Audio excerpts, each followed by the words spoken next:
It's Red Eye Radio. Gary McNamara and Eric Harley talk about everything from politics to social issues and news of the day. Whether you're up late or you're just starting your day, welcome to the show. From the Uniden America Studios, this is Red Eye Radio. Hello and welcome. He is Gary McNamara. I'm Eric Harley. As we crank it into a Wednesday, Gary, how are you? Not good. Why? What happened?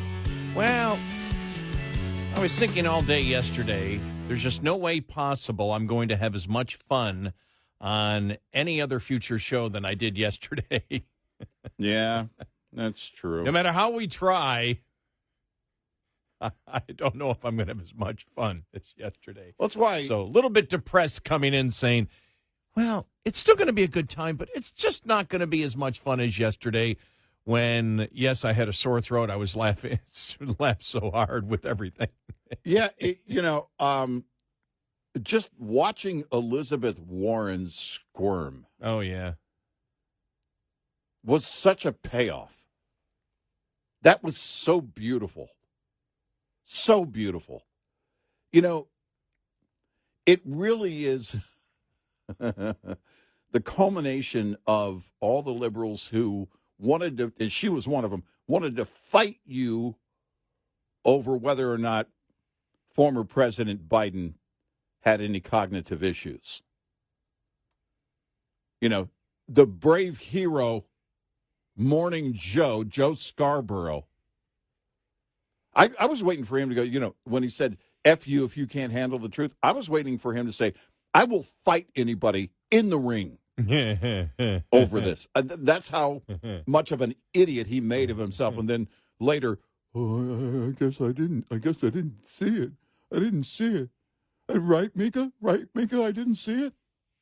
Please tell me what to say, Mika. Mika, what am I supposed to say next? Mika, what has your seal of approval? I can't read what you wrote on the prompter, Mika. It's just become. And if you don't know what we're talking about, if you missed it yesterday, if you didn't see it, just this short interview with Elizabeth Warren the other day. Here we go.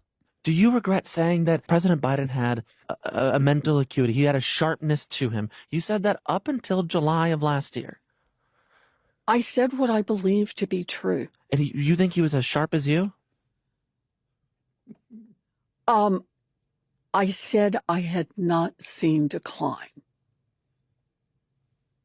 And I hadn't at that point. You did not see any decline from 2024 Joe Biden to 2021 Joe Biden?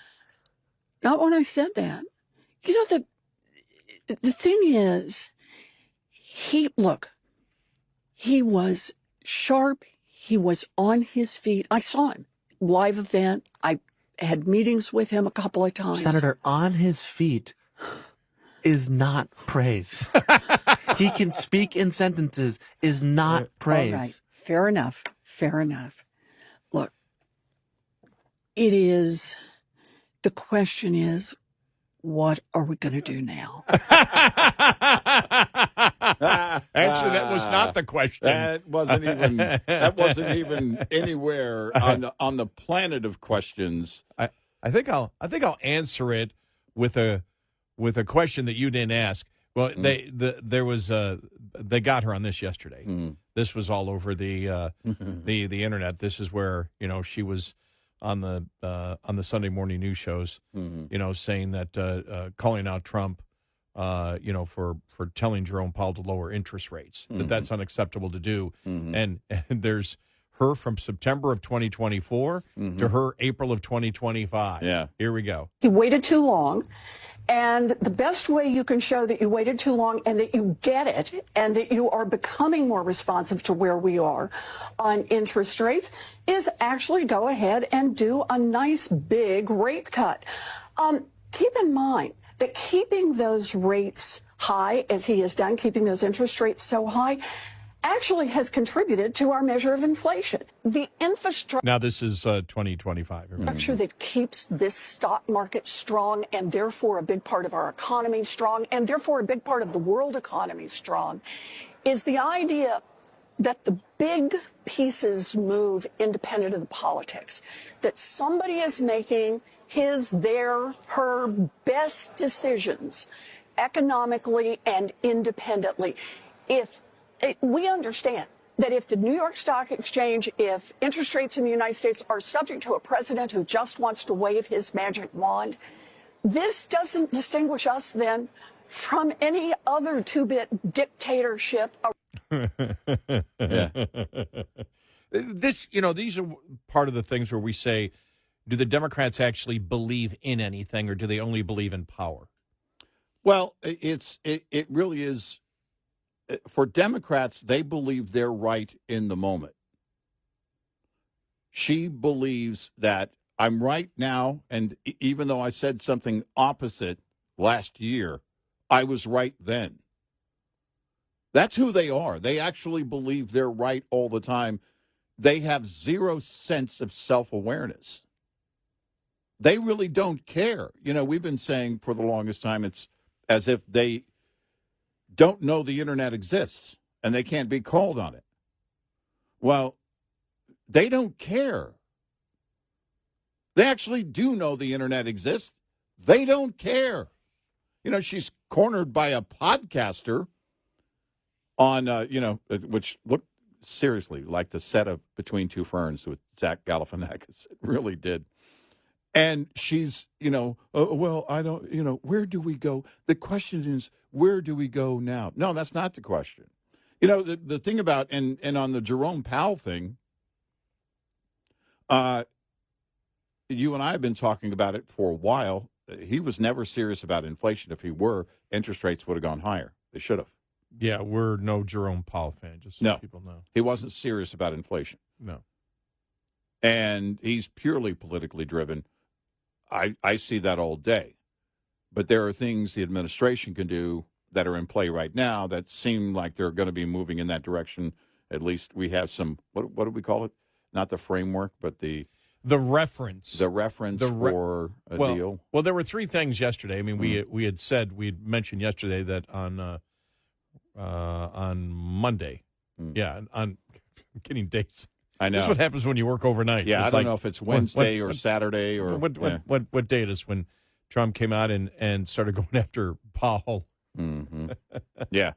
And the stock market it was down 500, went down another 500 within just a few minutes. It was just like, shut up. Yeah. Because right now, nobody has any idea what the United States is going to do. And so it was not surprising.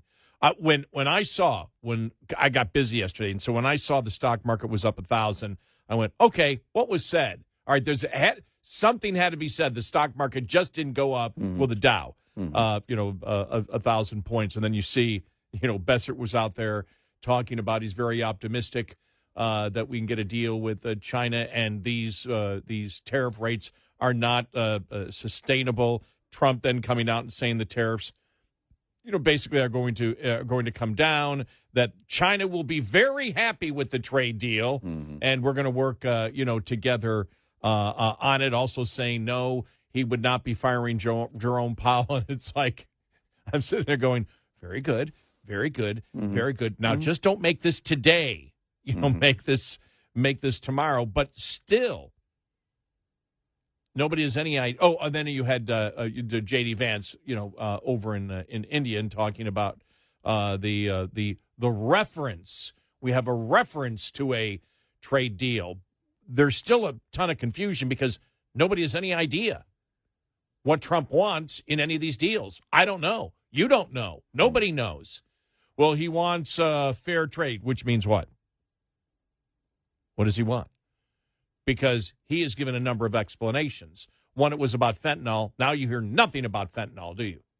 No. Don't hear anything about fentanyl at all anymore. And then it was unfair and reciprocal tariffs. Well, is it?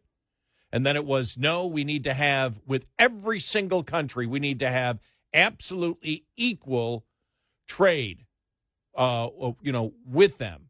And we're like, okay, but those are all three different things. Well, yesterday he brought up VAT tax again while he was speaking to that group, that industrial group yesterday. And he brought that up and mentioned, there are many forms of tariffs that are put on us that aren't They're not financial or economic tariffs. They're not monetary tariffs, something like that. And basically saying their policy, and we've talked about the VAT tax policy. You know, he did get more to the point yesterday and said, and what that VAT tax does, it makes it completely impossible for anyone to buy an American vehicle that's not over there. That's not true. Well, the thing is, you're not going to get a VAT tax exemption by the EU. You're just not. You're not going to. But it's not true. A VAT tax applies to everything. Right.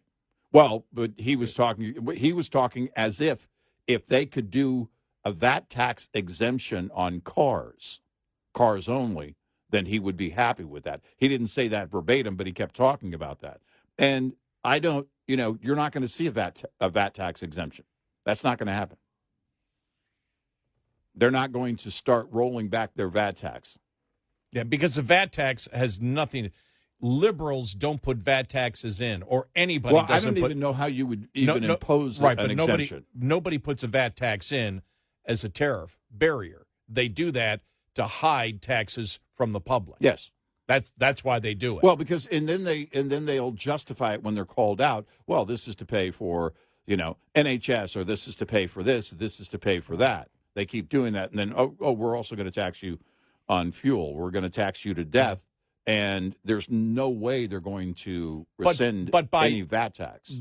You make my point, which by throwing in the VAT tax, nobody has any idea what Trump wants. Mm-hmm. The market doesn't know what Trump wants in a trade deal. Well, nobody yesterday, knows. if you directly want them to do, let's just say his idea is a VAT tax exemption on American cars. I don't know what that would look like or how they would even do it. Then say it. Come out and say it.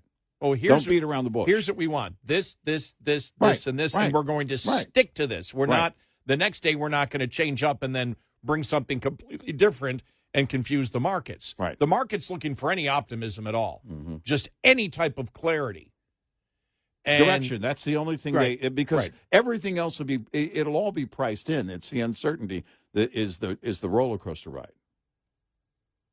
Nobody knows where to put the money. Nobody knows. Everybody's, too many people are parking their cash. They can price everything in, and they may pull back initially, and I don't know for how long, but at least they'll know the direction. Did you see that lobbying for exemptions for the tariffs skyrocketing through the roof? The money being spent. Oh, yeah. You had auto groups, all of them lobby against the parts tariffs, which is supposed to go into effect on May 3rd, all going to the president and saying, you can't do this. Mm-hmm. You're saying that you want to protect American-made vehicles or vehicles assembled here. Well, you're not. They're going to go up in price. But clearly now, at least we've gotten to this point as of yesterday. And there's been moments before. As we've always said, remember when the president, it was only 2 months ago for the first time where the president said that, okay, we're going to have a tough period here. Americans basically are going to... There will be some pain. Right, there will be some pain. Before it was tariffs are beautiful, we're not going to have any problem with it. And we said, no, that's not true. When you raise the cost of doing business, doesn't matter where you do it along the chain, it's going to cause a number of things. It's going to cause, or it's going to cause price increases. It's going to cause loss of jobs. It's going to cost less products being produced overall. It happens every time. Whether you raise the minimum wage or whether you raise the cost of doing business, any type of government regulation that raises the cost harms. At least there seems to be acknowledgement now of everybody across the board that there will be a price to pay. And I don't know if the Trump administration wishes to pay for it and lose a midterm. You mentioned yesterday, too, the tax incentive. He said if you manufacture in the U.S., we're going to push for a 15% corporate tax rate.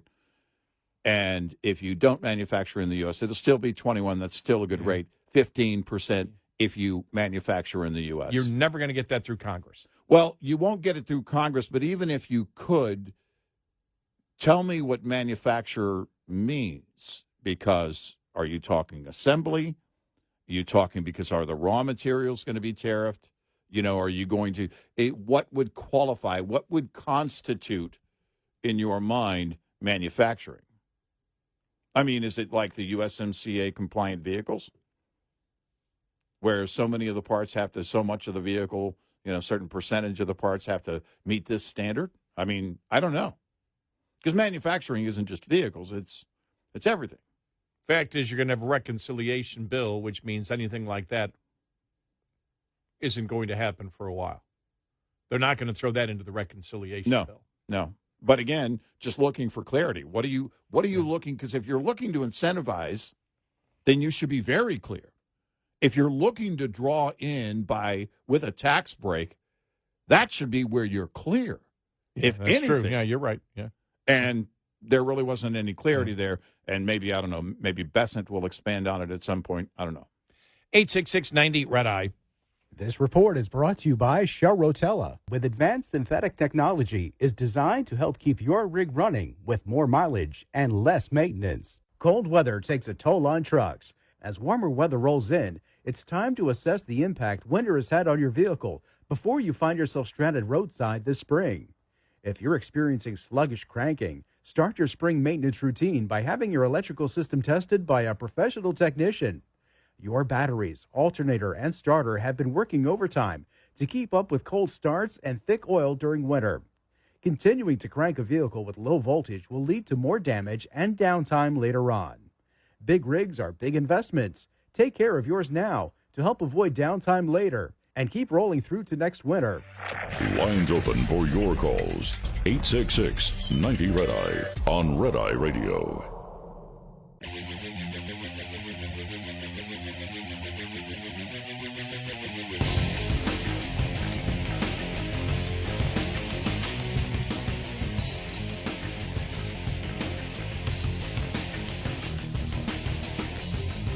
It's Red Eye Radio. He's our Harley, and I'm Gary McNamara. Welcome and good morning. The Top 60 Minutes producer has resigned from the show, saying they're losing their independence. Everybody believes it's about the Trump lawsuit against 60 Minutes. Mm-hmm. Sarah Palin loses her defamation lawsuit against the New York Times. That didn't really take long. It was only a few days. Yeah, I mean, it's you and I, when that first happened, I said, whoa, she may have a case here. Mm-hmm. And that's because when you talk about malice, what is malice? Now, they retracted it the next day, immediately. Mm-hmm. So that might have been viewed as it. But we viewed it as, we said, when this happened 8 years ago, I looked at you and said, is this malice? Because everybody in the media knows that's false. That story was years old. Mm-hmm. And we knew it was completely false. So for the New York Times to come up and actually do it, even if they retracted it, I looked at that and said, well, there had to be some malice there. And they claimed that it was a mistake. And you saw that the editor was crying on the stand and everything else. So we know they lied. Mm-hmm. It's just it didn't rise to the level of malice against a public figure, apparently. Mm-hmm. And again, what's the definition of malice? Well, it's knowingly putting something out, knowing that it's false, knowing that it's false to harm and damage someone. Mm-hmm. And what they were claiming is, well, it got to somebody else. If I would have seen it and it was hurried and everything else, and we didn't verify it, and we corrected it the next day and said it was wrong. And we're just like, nah. Well, and the way and their retraction was weird, too, because it's like, okay, it's been discounted, but the point of the argument still remains, something to that extent. And I thought, well, that's not really a retraction.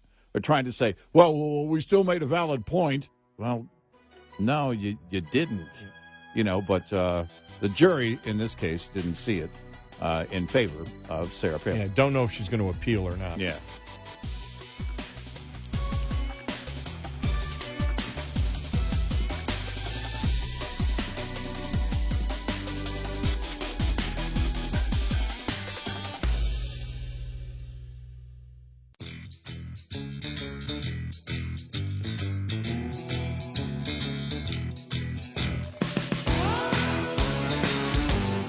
Catch all 5 hours of the show live every night on the Red Eye Radio app. Available in the App Store.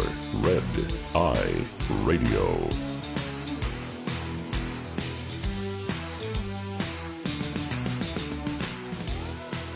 And it's Friday Radio. He is Eric Harley, and I'm Gary McNamara. Welcome and good morning. Thanks for being here this morning. What a day. Yeah, another crazy day. It'll be interesting to see where or how soon they announce anything, if they announce any kind of deal with China. Everybody's waiting on that. A week from today. Oh, they're not going to announce any deal from China for a long time. Well, they may announce a pause.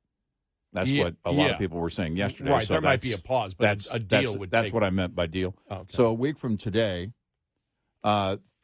the first quarter GDP numbers come out. And that's another thing the market's waiting on. I haven't seen the GDP Now forecast, latest forecast.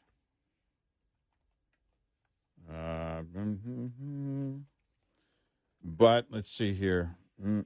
Well, as you look for that, the story out there out of Detroit, Wow. 6 of the top policy groups representing U.S. automotive industry are uncharacteristically joining forces to lobby the Trump administration against the 25% tariffs on auto parts that are set to take effect on May 3rd. The group representing franchise dealers, suppliers, and nearly all major automakers sent a letter to the Trump administration officials that the upcoming levies could jeopardize U.S. automotive production. Well, we said that a long time ago. That was a duh.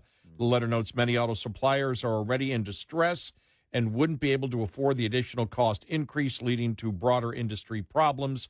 Most auto suppliers are not capitalized for an abrupt tariff-induced disruption. Many are already in distress and will face production stoppages, layoffs, and bankruptcies. The letter read, it only takes the failure of one supplier to lead to a shutdown at an automaker's production line. When this happens, as it did during the pandemic, all suppliers are impacted and workers will lose their job. The letter dated April 21st, addressed to U.S. Secretary Scott Bessent, U.S. Department of Commerce Secretary Howard Lutnick, and U.S. Trade Representative Ambassador Jameson Greer. It is signed by the heads of the Alliance of the Automotive Innovation, American International Automobile Dealers Association, Autos Drives America, Vehicle Suppliers Association, National Automobile Dealers Association, and the American Automotive Policy Council. So, we had said,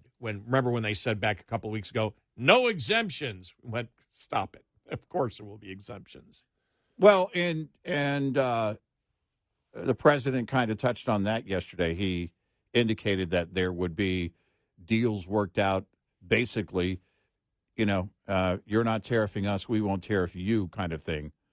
And, I'm watching because they showed the crowd reaction. It was, I'll get the name of the organization that he was, it's a foundation for innovation. When I meant exemptions, I meant for American industries, not other countries.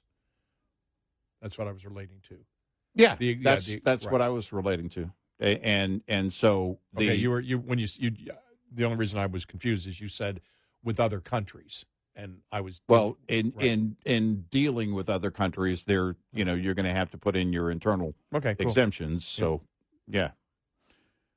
So anyway, he was talking to this foundation yesterday, which is these are investors. This is industry, and I'm trying to gauge the sentiment. I wish they would have kept the side by side of the audience faces versus and the president speaking.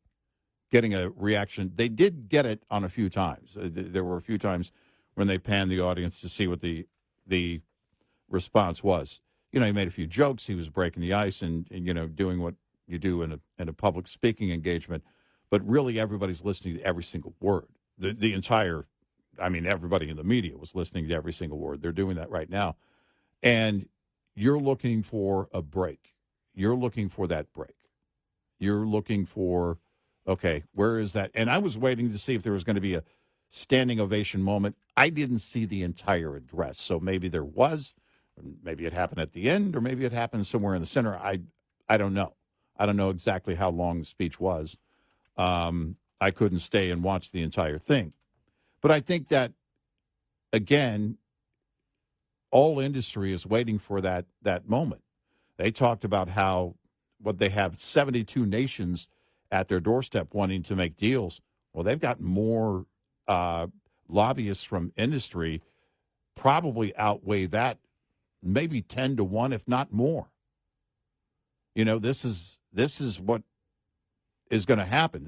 Remember what they kicked the can for, was it 30 days for the auto tariffs? Saying, well, we want to give them time to adjust to the financial impact here.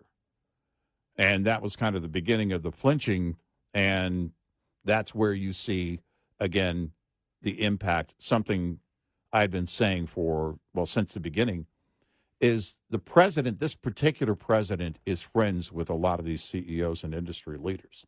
He knows these people and has known them for a long time, based on his former life. So and then it came out, I don't know, probably 2 or 3 weeks into saying that, it came out that they were calling, basically they call Susie Wiles, is the procedure there. They all call her and say, we need the president to do this. We're asking the president to do that. And that's kind of a, more direct way of lobbying straight for the president. That's about as close as they can get. Very few of them get FaceTime with him unless there's going to be cameras involved in something announced, Hyundai and the steel plant and everything else, or if it's Elon Musk. But there are very few people that can get that kind of time with this president, just simply because he's everywhere. But they do call Susie Wiles on a regular basis, is what everybody is saying. And there's probably, I don't know, there could be thousands of phone calls coming in on a regular basis, because everybody is, you have situations where companies are looking at, all right, we have to plan for shutting down. We have to plan for layoffs. We have to plan for investment, if it's going to be investment. All these things you don't do overnight. But when things are changing overnight or on the fly, then it changes everything. You park your cash on the side, and that's always a good thing to do, except for the fact when everybody is doing it, it becomes a real problem. When you're sitting on a ton of cash. Berkshire Hathaway is one of those groups that is sitting right now on a bunch of cash. And, there's a ton of, I think, right now, again, the uncertainty. You have people not knowing where to go. And it's, again, not just about investment. Logistically, they need to know what to be prepared for. Something that came out over the weekend, another update, basically China saying, if you are working with the U.S., they're telling other trade partners of theirs, if you're working with the U.S. to shut us out, then we're going to retaliate in a big, big way. And, of course, that's to be expected. But Xi is saying that all their trade representatives are saying that. And they started working weeks ago on reestablishing trade routes around the U.S. And that's something you don't want to happen. This is something that, again, when you look at the combination of those trade routes changing and the bond markets doing what they're doing right now, then that's political pressure that you really can't be under. Because if that goes too long, if there's too much confidence lost in the bond markets, I don't know what the answer is. I don't know where it goes from there. I don't know how you reassure that situation without coming in and saying, okay, we're back to zero, or, returning to normal, or whatever you want to say. You've got a deadline coming up a week from Saturday, which is when the automobile tariffs are supposed to go into effect, including the automobile parts, which would affect American assembled cars. Mm-hmm. And, that's one of the things that we brought up, the fact that cars may be assembled in China, all right? But the parts come from all over the world. Mm-hmm. And that's what the Automobile Parts Association is trying to say. One part of the probably thousands of subcontractors, one part stops the production line. Yeah. Yeah. Yep.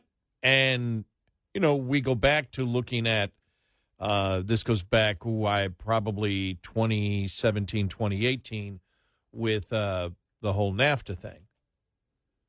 When they said, okay, how do you make an iPhone? Well, we need to stop making them in China. Well, you don't make them in China. They're assembled in China. The parts are made all over the United States. And I think at that point, it was roughly 24 different countries made parts for the iPhone, including, what was it?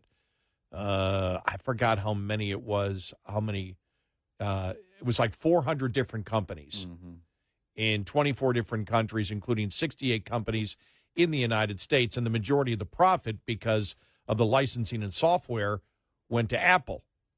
Yeah. They made the majority of the profit in doing it. And you had, I think it was roughly 68 countries or 68 companies in the United States that also made parts for it. But the entire world makes things now. One country doesn't make it. They might assemble it. But as you and I made the case, any trade deal, well, I don't want to say we made the case. We asked the question that, is any trade deal going to matter over the next 10 years? And we're saying that because of AI. And it's a question that we have. Is AI the great equalizer across the board?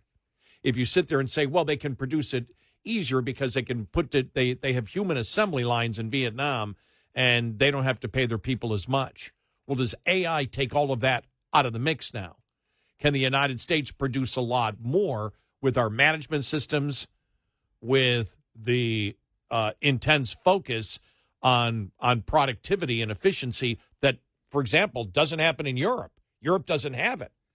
Does that alone, does AI change everything in the world over the next 10 years? By the way, on AI, while I'm thinking of it, the president said yesterday it will AI, in terms of if we want AI companies here, it will require twice the electricity that our grid can currently provide.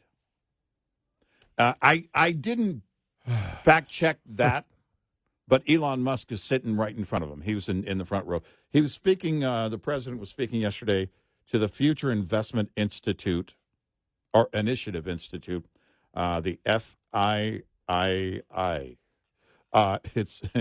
And they were at their summit in Miami.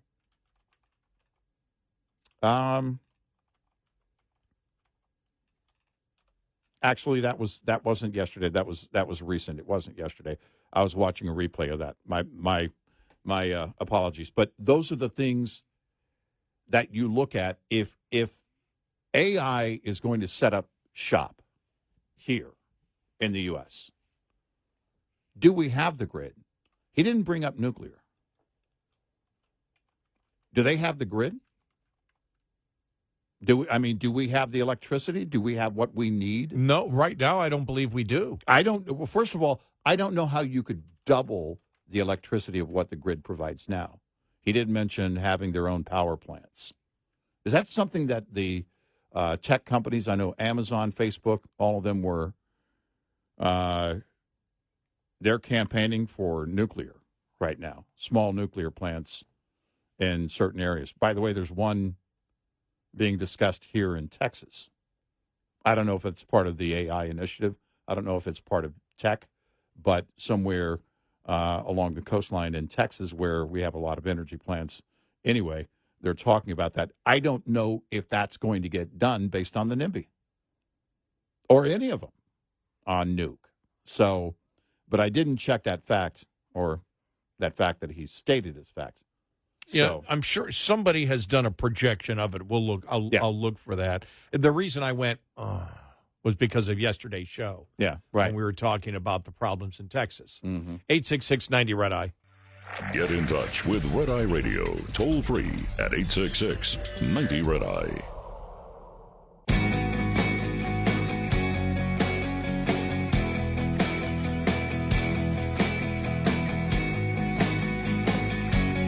It's Red Eye Radio. He is Eric Harley, and I'm Gary McNamara. I just looked. Boston Consulting Group says 800 terawatt hours will be needed additionally by 2030 to run AI. That is 100 million homes powered for an hour, or 500,000 homes powered for a year. Yeah. And that's just for AI.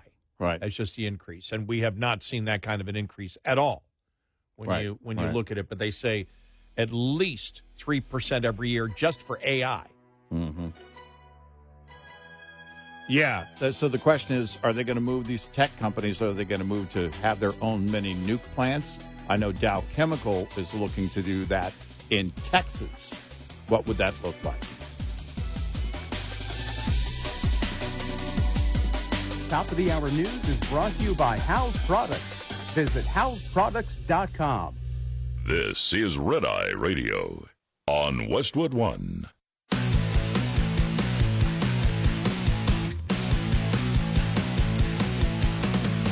Now, it's Red Eye Radio.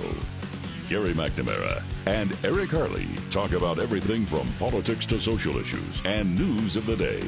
Whether you're up late or you're just starting your day, welcome to the show. From the Uniden America Studios, this is Red Eye Radio. All across America, we are Red Eye Radio. He is Eric Harley, and I'm Gary McNamara. Just quick, we got to mention this. Yeah? When we talked yesterday about, because we were talking about climate change and electricity and everything else, and we had mentioned that Al Gore, in the first major move that Al Gore supported when it came to climate change was ethanol. Mm-hmm. And we had mentioned that yesterday, how Al Gore lied and then admitted back in 2010 that he lied in order to win votes of farmers. He lied about ethanol. In fact, ethanol puts in, he now realized in 2010, more global warming gases. So he wanted a government, he wanted to promote something for the environment that did the opposite in order to get reelected. Well, here he is yesterday or in the last couple of days. I don't know exactly when it was. Everything's appeared here in the last 16 hours at the San Francisco climate event, where he talked about, look, everybody talks about you shouldn't compare Trump to Nazis or whatever, but the Nazis got into power because they lied. And on climate change, Trump is lying. Here it is. Here we go. They say the climate crisis is a hoax invented by the Chinese to destroy American manufacturing. They say coal is clean. They say wind turbines cause cancer. They say sea level rise just creates more beachfront property. Their allies in the oligarchic backlash to climate action argue that those who want to stop using the sky as an open sewer, for God's sake, need to be more realistic. So there you are. And that's a guy that in the first major move in this country to stop climate change, which was the ethanol mandate, Al Gore admitted he lied about it. He made it worse in order to get elected from his own standards. Because the real story on ethanol was an inconvenient truth. Yes. That's actually literally why he did it. Politically, it was inconvenient, so he had to lie about it. He admits that. So Al Gore, who admitted he is willing to lie in order to get power and do the opposite, destroy the planet, pretending he's trying to save the planet, but by his own standard, he's attempting to destroy the planet, gets away with it, and is still viewed as someone who is the leader of the climate change movement. Mm-hmm.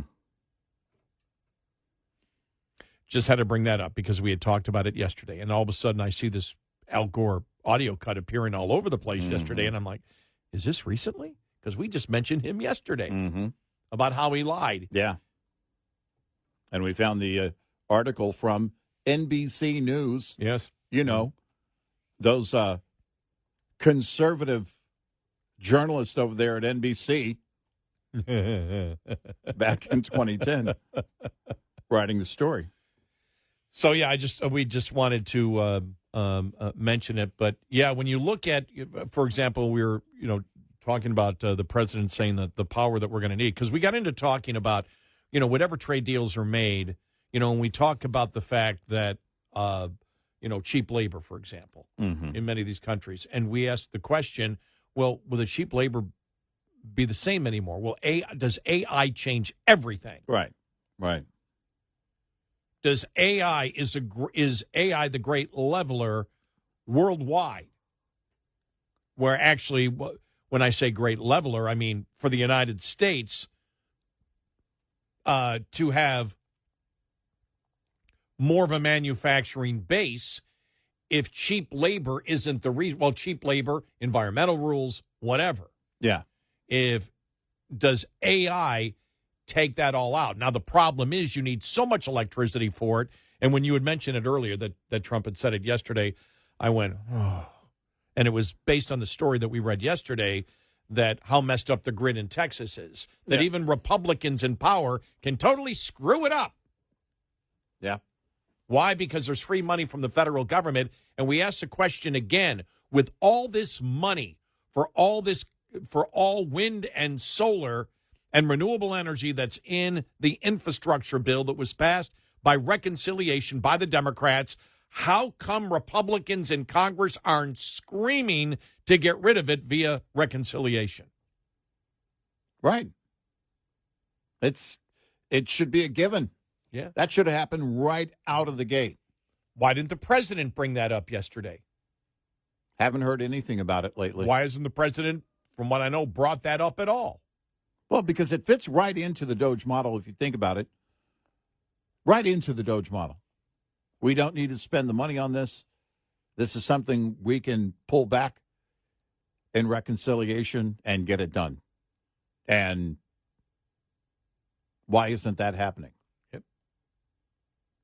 They talked about it leading up to January 20th. Yeah, they did. So it's kind of reminiscent of what happened in 2016 versus 2017 on Obamacare. We're gonna do away with it. It's all going to be gone, and then in 2017, it's just the funding mechanism is going to be gone. Well, you've got that is a no-brainer. That's a no-brainer. You're going to get you get some slight political pressure from the left, but for the rank and file left, I don't think you get much political pressure at all.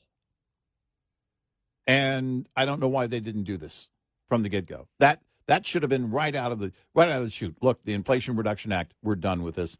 We're going to roll this back. We're going to save the American taxpayer so much money by rolling this back. We're not going to do this. We're going to undo this wrong. Unless they don't have the votes. Someone's got to tell me why you can't get it, why you couldn't get that done. Right. And do you not have enough Republicans on board for that? That's an open-ended question. I think it's very possible that we don't. When you look at everything that happened, and I know people, some people get upset when we criticize the Republicans, but all we have is executive orders right now that can be reversed like that. Mm-hmm.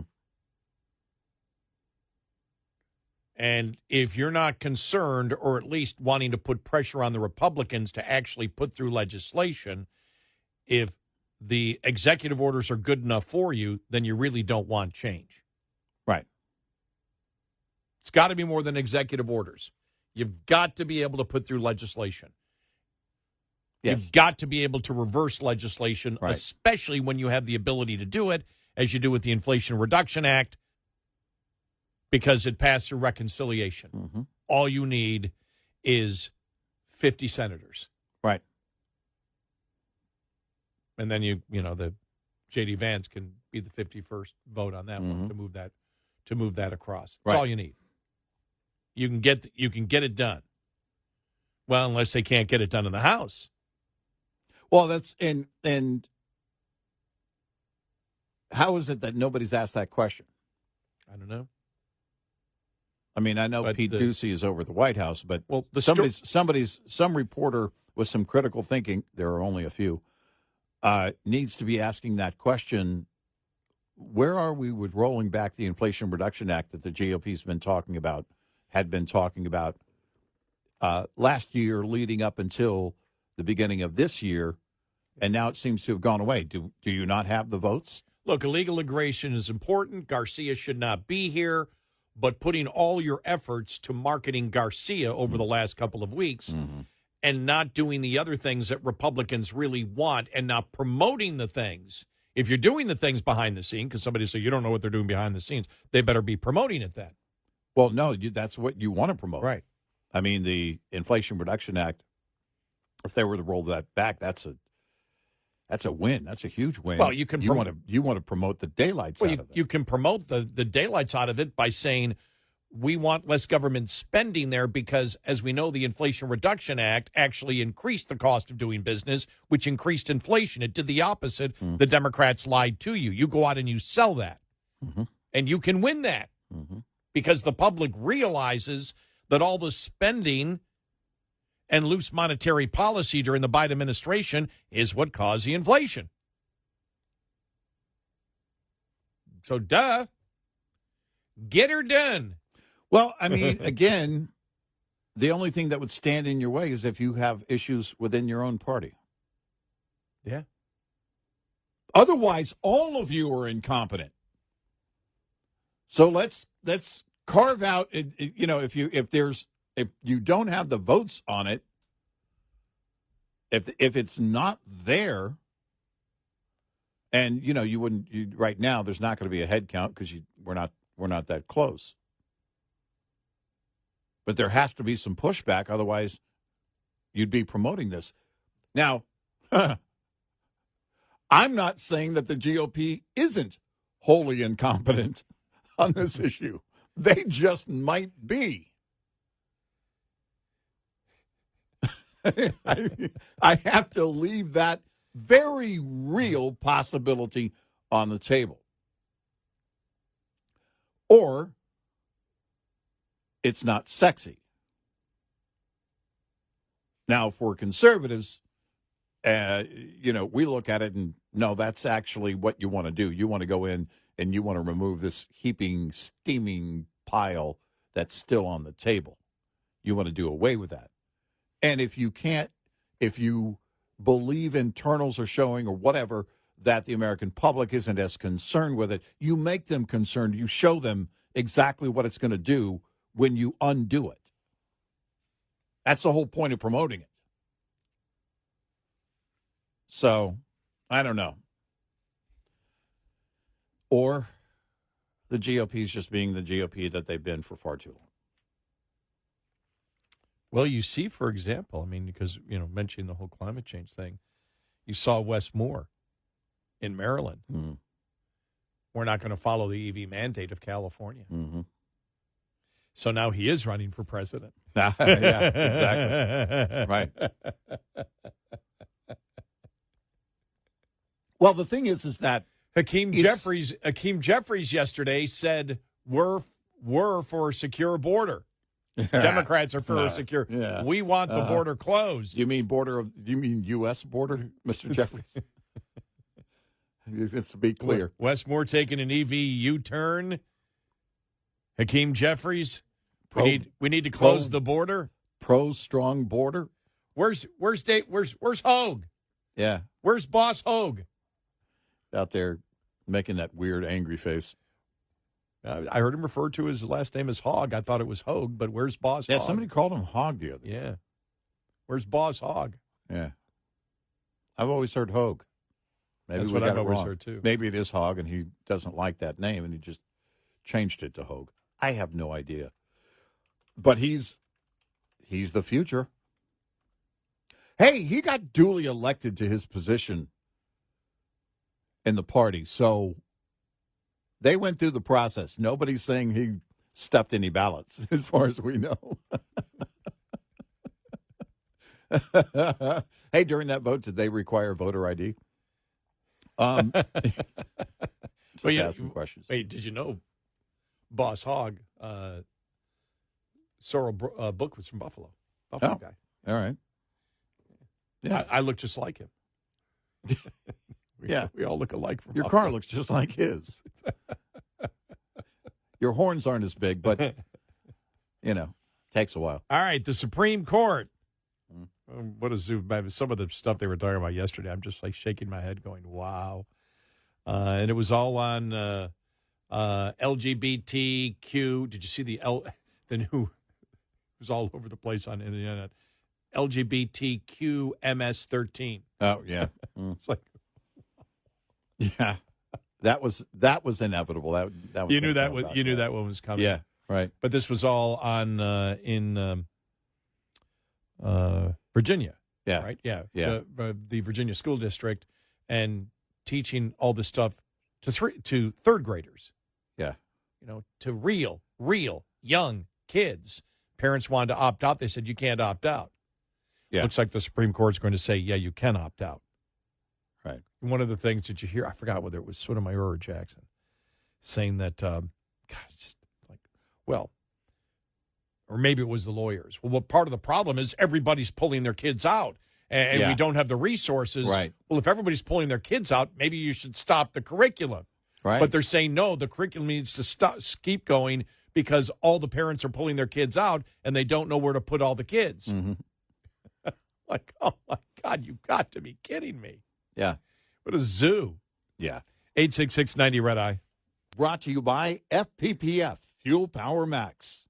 Owner-operators can save a hefty amount of money by participating in discount fuel networks. If you're leased and your fleet has a fuel optimizer program, use it. Such a program helps plan a trip based on fuel prices and locations in the carrier's fuel network. The larger the carrier, typically the larger the discounts that are possible. Fees for using such networks have become rare thanks to competition for drivers. Owner-operators are well advised, however, to pass up network fuel stops that are too costly, are too far off route, sell inferior fuel, or are dangerously or poorly maintained. For independent owner-operators, a bevy of fuel discount networks exists, from a variety of traditional fuel cards to the National Association of Small Trucking Companies network and the younger mudflap applications discounts at independent truck stops around the nation. Research the options and discounts available to find the right one for you. Owner-Operator Business 101 is provided by Overdrive's Partners in Business program. Go to overdriveonline.com to the Partners in Business section of the website for more details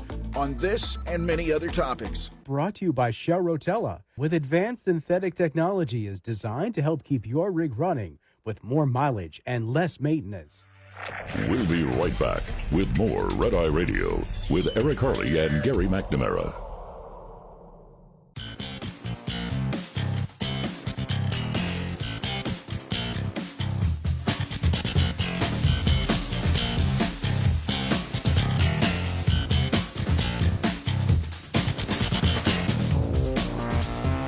It's Red Eye Radio. He's Eric Harley, and I'm Gary McNamara. Welcome and good morning. Thanks so much for being here. The Supreme Court yesterday hearing about whether parents in Montgomery County, Virginia, can opt out of English class because that's where they have the LGBTQ curriculum. Right. As the accusation is hidden, in there. And we'll get to some of the stuff that was being talked about yesterday. It looks like, I think the consensus, even Amy Howe from SCOTUS blog, who normally doesn't make a prediction, says it looks like they're leaning towards, the parents on this. Yeah, that the parents would be able to, that the Supreme Court, based on the back and forth yesterday, looks like that they would side with the parents in giving them that choice to opt out. Some of the coverage made it sound like it was like LGBTQ story time. It's like, no, it was books that are part of a curriculum. I don't even know what that story time would look like. But parents should have that choice. You don't get to just say, well, we're teaching this to your kids. We're teaching these values to your kids. Parents, once again, the left thinking, we're going to win this against the right. We're going to do this, and we're going to, not tell everybody. We're not going to promote it. And we're going to go after any GOPer who's out there that wants to do the opposite, who wants to end it. Well, you're not arguing against the GOP. You're not arguing against a Republican governor or a Republican president or lawmaker. You're taking on the parents. Yeah. And You don't get to win that. The parents have the ultimate right. We said the same thing with Disney. Yep. You weren't taking on DeSantis. You were taking on the parents. Exactly. Something that Disney, if you think about it, I mean, my kids, as far as I know, didn't have their own money when we went to Disney World. All the money came from the parents, my wife and I. So, that was years ago. Now I'm asking them to reimburse me. But it's the parents who, if you think about Disney, their business model is based on parents making decisions based on what their kids want. But seriously, you're taking on the parents, and you're never going to win that long term.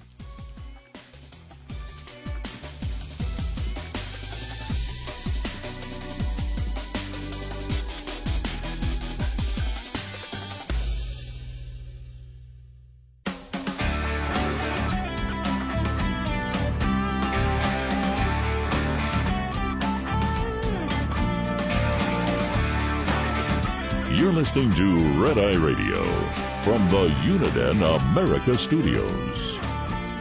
And he's Eric Harley, and I'm Gary McNamara. There's just too many audio cuts out there, Eric. There's just too many. I can't keep up with them. We'll just keep playing them, though. This one, we had mentioned Hakeem Jeffries saying that the Democrats are for a secure border. Here's part of it here. As Democrats try to analyze what went wrong, okay? But he's BSing big time here. Here we go. All right. And I think it's one of the main reasons that we lost the 2024 election was that we let millions of people stream across the border. So what is the Democratic plan to show people that we're serious about this problem? Well, we definitely have to be clear that we believe that we should have a secure border. Now, I want to stop there. Do they believe that? No. Okay, let's continue. All right, here we go. That's first and foremost. And I think we've repeatedly endeavored to make that clear throughout this Congress. We were slow to act as an administration and as a party on the southern border crisis. And it hurt us not simply with traditional Republican voters or swing voters, but in some segments of our own base communities and in communities of color, including right here in New York. Now, see, he's lying. They were not slow to recognize the problem and close the border. They caused the problem. They caused the problem. They wanted the problem. Yeah. It wasn't a problem that just happened organically. Yeah. And they said, we don't know how to handle it. Because he mentioned the administration, the Biden administration. Biden administration caused it. I was expecting him to say here, at the end, the question is, where do we go now? Like Elizabeth Warren, because you're absolutely lying. Administratively. No. Democrats caused and it. the Biden administration opened the border. Biden campaigned on it in 2020. Right. We want you back. If Trump deported you, we want you to come back. Remember the whole international bridge thing at Del Rio. What was the common answer given when reporters would ask people that were coming across, why are you here? Well, Biden invited us. They wanted this to happen. And yes, they got their butts handed to them in November as a result of it. And he points out, including here in New York, and I'm thinking, and in D.C., and, a number of things where their voting base, minorities were saying, no, shut the border down. We don't want a broken border. And nobody believes that they were slow to react or respond. That's not the case. That's a lie. Right. The truth is they created the problem. Yep. Therefore, You said it first. Right. They created the problem. Therefore, they could not solve the problem, because if they solved the problem, the reason that they said, and that 99% of Democrats in Congress agreed that we can't secure the border because we don't have comprehensive immigration reform, because Congress hasn't acted. That was a lie. Yep. But they had to put that lie in there because they knew that Congress wasn't going to act on it. and they knew Biden wasn't going to act on it because he created it, and they agreed with him that he created it because Democrats didn't come down on the president for creating the problem. No.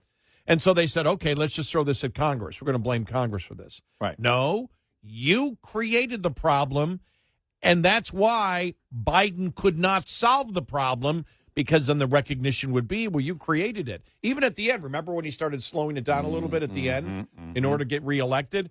People realized, well, this just shows, Republicans are saying, this just shows you created the problem, and now you're slowly trying to say, oh, okay, we're cutting back on it. And then remember, with the app, they were saying, see, we have less people crossing the border.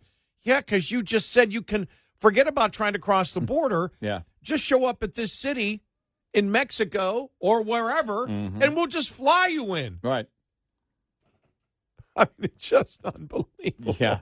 I mean, it's just, and so that's the problem with the Democratic Party. One of the problems is, trying to say that we need to convince the American public this is where we stand. Well, you don't stand there. You're lying about it. You do not stand there at all.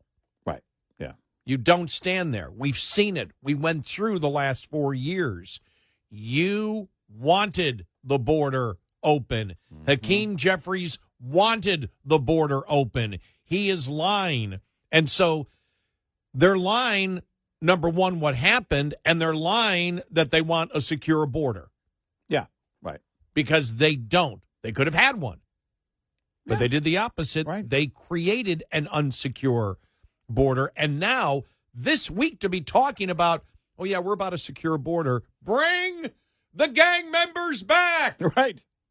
Hold. Make sure the gang members stay here. Well, they're good family men who play baseball and go to their kids' softball He's a games. Maryland dad. He's a Maryland dad, right. He's a Maryland dad. It's these,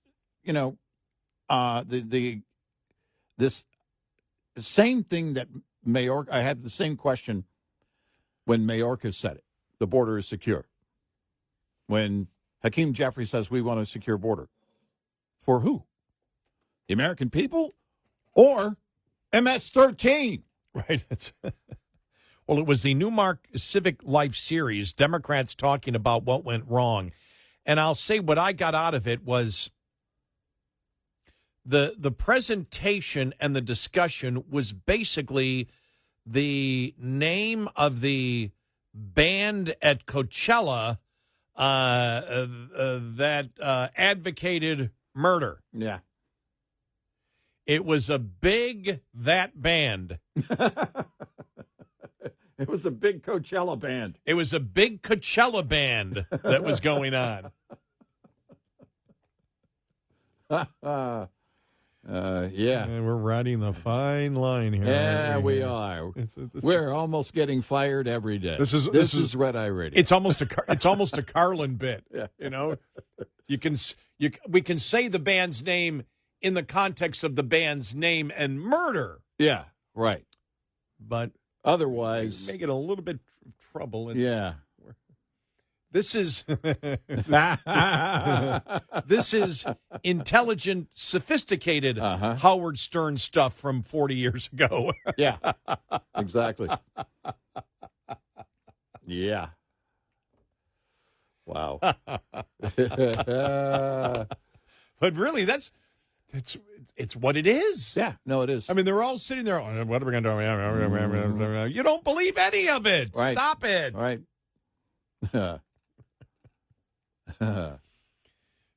No, and we're not talking about the Irish hip hop band. No, we're not. By the way, there's no such thing as an Irish hip hop band. I know. Just stop it. Irish. Some bands will do anything to get on Coachella. Tell them we're an Irish hip hop band. Oh, okay. The kids will love that. Tell U2 they're canceled. We're putting in an Irish hip hop band.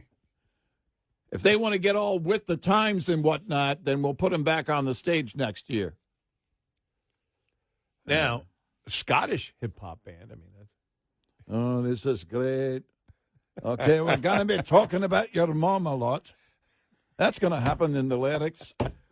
We're going to go after your mom, your cousins, your brother, of course, your sister. Everybody's going to pay. They're going to pay a large price. This is Scottish hip-hop. It's what we do. Let's start with mom.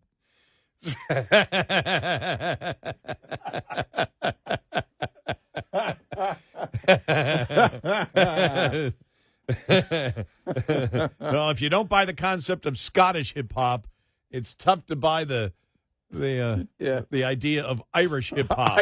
I go see Scottish hip hop. I might even stand up and cheer them on. Well, that's true. I might go see that too. Yeah, I'm mostly Scottish, so I just stand up and go. Well, it could be so I married an axe murderer. Oh, yeah. When the father, you could start out when he said, "Let's get," at the wedding. Yeah, and that could be the name of the hip hop song. It's their word for drunk. Yeah, let's get P. Yes, let's get P. Yes. If you want my body and you think I'm sexy. And then he goes into the Bay City Rollers. SATURDAY. Night. You know how old I am? I'm old enough to remember a couple of things in music. Yeah? I'm old enough to remember when REO Speedwagon was a prog rock band. I'm old enough to remember when REO Speedwagon was a truck. I'm old enough to remember the first appearance of the Bay City Rollers in America on TV. What show were they on? Was it Midnight Special? Nope. No? Nope. Donnie or Marie? Back then it was very different. They weren't getting along. Donnie or Marie. I don't know. And you had to choose. I have no idea why I found that funny. I But don't even know why I said it. But it was the introduction of the Howard Cosell show. Oh. I believe it was the first Howard Cosell show. Wow. I totally forgot that existed. Yeah. And we're going to have it didn't last a long time. Well, when you start with the Bay City Rollers, they're going to be the next Beatles. He said something like that. I mean, the second coming of the Beatles. It was ridiculous. I remember I would have been in college when that happened, and I was just like, shut up. And I liked Howard. But it was like, okay, you're out of your comfort zone. Yeah. Yeah. So, yes. Yeah. But I like the idea of Scottish hip-hop. Yeah. I'll listen. Oh, it's going to be great. We're going to have a real party here. But, yeah, it's, the Hakeem Jeffries. I'm glad I found that audio cut because I saw the story yesterday, and I'm just like, stop it. Mm-hmm. We have to be for a secure border. You caused it. Yeah. It wasn't an organic problem that you couldn't get under control. Right. It was the fact that you caused it. You did it. And you agreed with it. You enabled it. President Biden, former President Biden did it. You agreed with it. The only people that were screaming were Democrat congressmen on the border in border cities and Democratic mayors in border cities. Otherwise, the entire Democratic Party was behind it. Don't lie. Admit that the problem was, if you're really doing soul searching about what's going to bring the Democratic Party back, and you're not just doing this to have a Coachella band moment, then be honest and say, we shouldn't have done it. We should have objected to Biden opening the border. But if you're not going to tell the truth, you're never going to re-resurrect your party. Nope, you're not. Which may be a good thing. Right.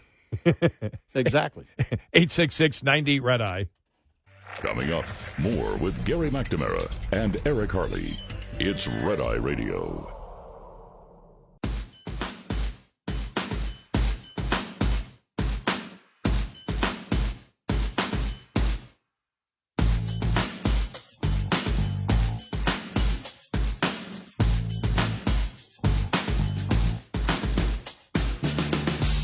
It's Red Eye Radio. He's Eric Harley, and I'm Gary McNamara. All right, the Supreme Court yesterday and where they were going, it was really, really interesting. So we'll get to that coming up. Plus, there was an article on the Elizabeth Warren audio cut that we played this morning. We played a couple of times yesterday.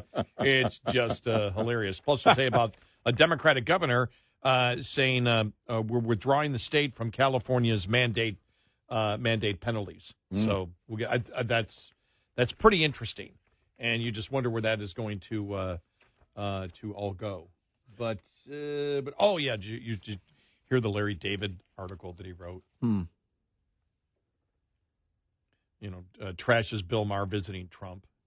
He said, "My dinner with Adolf." He never mentions the two, but yeah, right. Like, oh, God. Yeah, all right. Well, Seinfeld was good. Yeah, he did some good things along the way. And a new poll out there. A strong majority of Californians oppose transgender identifying males competing in female sports.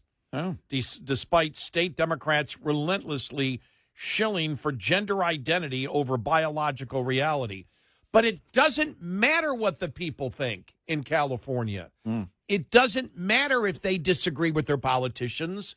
They're going to continue to vote the same way. I just saw that in New York, what's her name? I got mind blank for the governor there, Hochul. Her popularity is going up. Yeah, right. Yeah, she's promoting insane things. They're doing it in California. Newsom trying to pretend. Is he doing the podcast anymore? I haven't seen anything. I on the haven't podcast. seen any news on the podcast. You would think we would hear some noise, or did he give up on that? Or is he just having liberals on now? Because So then nobody makes it's any not noise. Interesting. Yeah, exactly.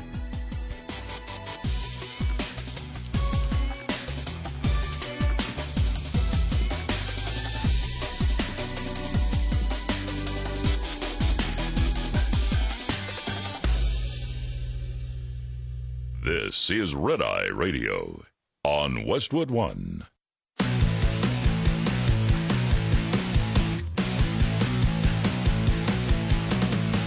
Now, it's Red Eye Radio.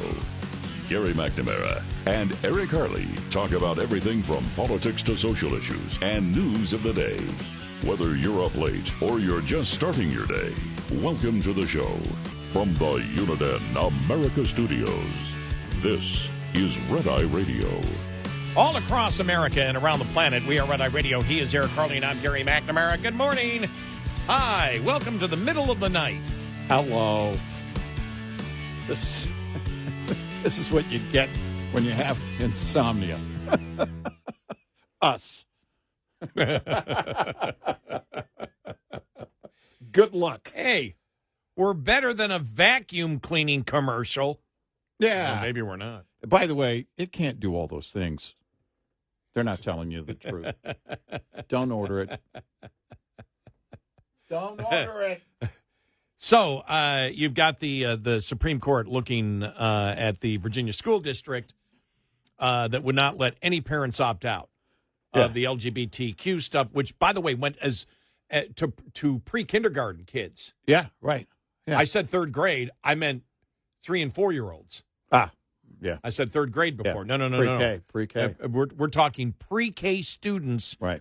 Where they had this. Now, this is really the one where I just went, whoa. I believe I think this is Kavanaugh. Okay. And he's talking to the attorney from the Montgomery County Schools. And listen to one of the reasons. One of the reasons why they had to withdraw the ability for any parents to opt out. Here we go. This is just greatness. Here we go. In the country has opt-outs for all sorts of things. The county has opt-outs for all sorts of things. The other Maryland counties have opt-outs for all sorts of things. And yet for this one thing, they changed in mid-year and say no more opt-outs. I'm just not understanding feasibility. So again, I think what's in the record is that with respect to these books as they were deployed in the classroom, there was high absenteeism in some schools. For example, dozens of students being opted out in, I think Mr. Baxter said the average size of an elementary school in Montgomery County is 700 students. So each grade is 125. If you have dozens of students walking out, making arrangements for those students to have adequate space and supervision and alternative instruction, I think is infeasible. But they do it for all sorts of other opt-outs. They don't do it for all sorts of other opt-outs. There's a limited universe of things that students can opt out from. The Family Life and Healthy Sexuality curriculum stands alone. It is mandated by the state. It is something where you are able to predict precisely when the curriculum is going to be deployed. There's It's the most similar substantively to what we have here, and there's an opt-out allowed there. I guess I'm not understanding why Montgomery County School Board stands alone. I think in the country. You can tell me if there's another school board that's done something like this. I apologize. Both the kind of books that are being used and prohibiting opt-outs. I just love the fact of the excuse. So many people so many parents are pulling their kids out that we don't know where to put them all. Yeah. Maybe you shouldn't have this curriculum then. By the way, I keep saying Virginia. It's Maryland. I don't know what it. Well, I wasn't able to sleep as well as I've been sleeping like the past 30 nights. I did get some sleep, but I still think it's kind of like jet lag or something. So I kept saying Virginia earlier. It's Maryland. Well, and I would say this. I keep thinking of the Loudon. I'm thinking of the Loudon School District is what I have in my mind. Is what I think all of us kind of go back to. Yeah. It's, when you look at this, my argument to him would have been for their attorney would have been, well, okay, you had such a large number opting out. Why not leave them in the regular classroom and get one smaller room for those that remain in the curriculum? Would that not be feasible? Yes. Based on your definition of feasible? Right. Yeah, they're gonna lose this. Yeah, they are. It appeared. I mean, I just didn't hear anything that said otherwise yesterday. Reading. I had to read the transcript. I didn't listen to all the arguments live. I listened to part of it, but I was outside and it was distracting. But it's not the audio wasn't distracting. Being outside was distracting. Oh, okay. Yeah, I was going to say no. Well. Here's one that this was Gorsuch talking again, and this is just. I'm just like, wow.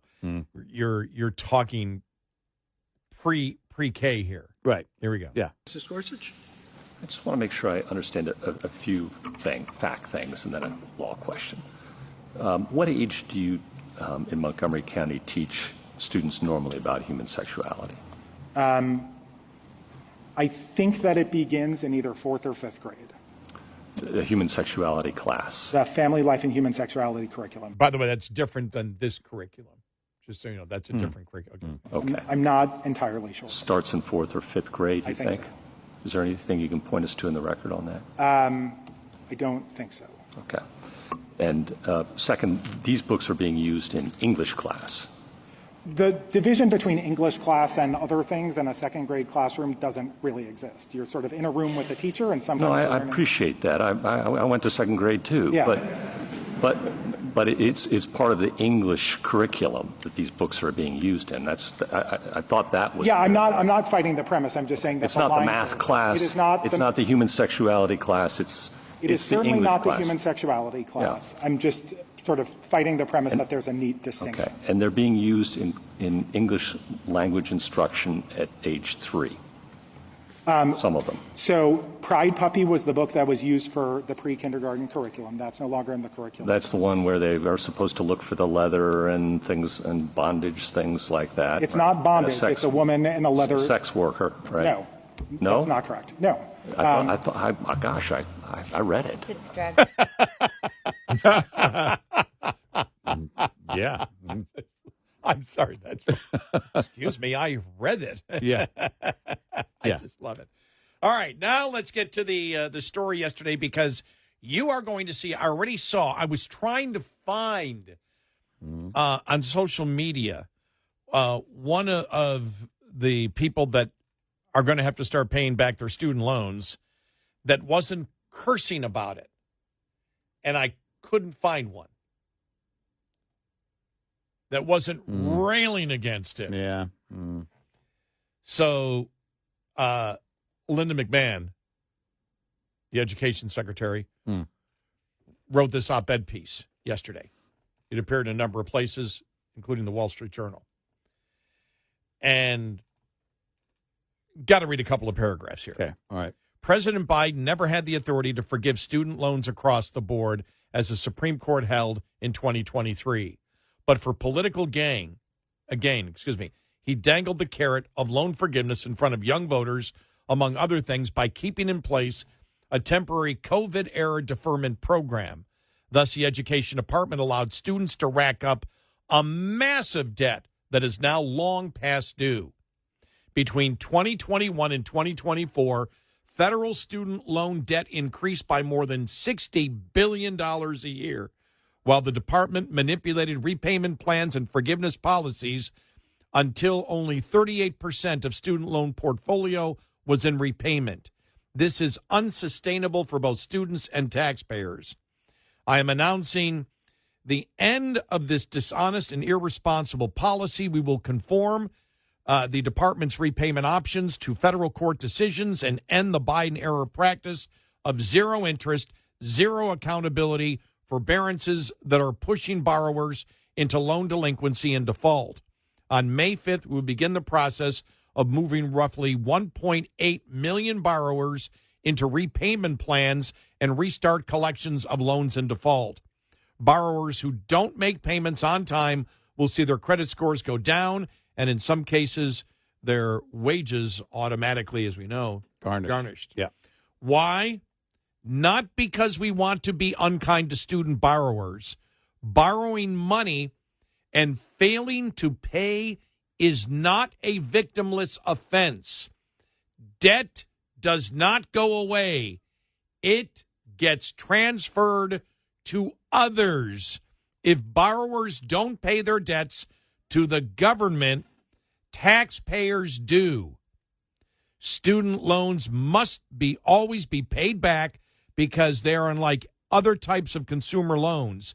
If a borrower stops paying a mortgage or a car payment, he will go into foreclosure and find his car repossessed. Student loans have zero collateral. It's impossible to repossess a college degree. That's why they are very rarely discharged, even in bankruptcy. That's the hard truth for borrowers. But I have another hard truth for the institutions that made empty promises to students while pocketing their loan dollars. Colleges and universities call themselves nonprofits, but for years they have profited massively off the federal subsidy of loans, hiking tuition and piling up multi-billion-dollar endowments while students graduate 6 figures in the red. A widely cited 2015 study found that for every dollar of increased federal caps on subsidized loans, college raised tuition by 60 cents. Many of the degree-granting programs that qualify for student loans, by the way, this is worthless. In fact, she could have done this in the ring. Many of the degree-granting programs that qualify for student loans are worthless. Yeah. I want to sound like a wrestler. Yeah. On the job market, but colleges continue to accept students to these programs and encourage them to borrow to pay for them. Accountability is a two-way street.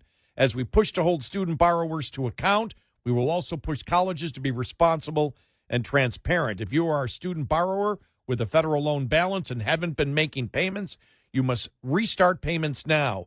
Our federal student aid office is providing every form of assistance we legally can to ensure that a monthly payment can fit into your budget. We recently extended the FSA call center operations with weekend hours to ensure that your individual questions can be answered.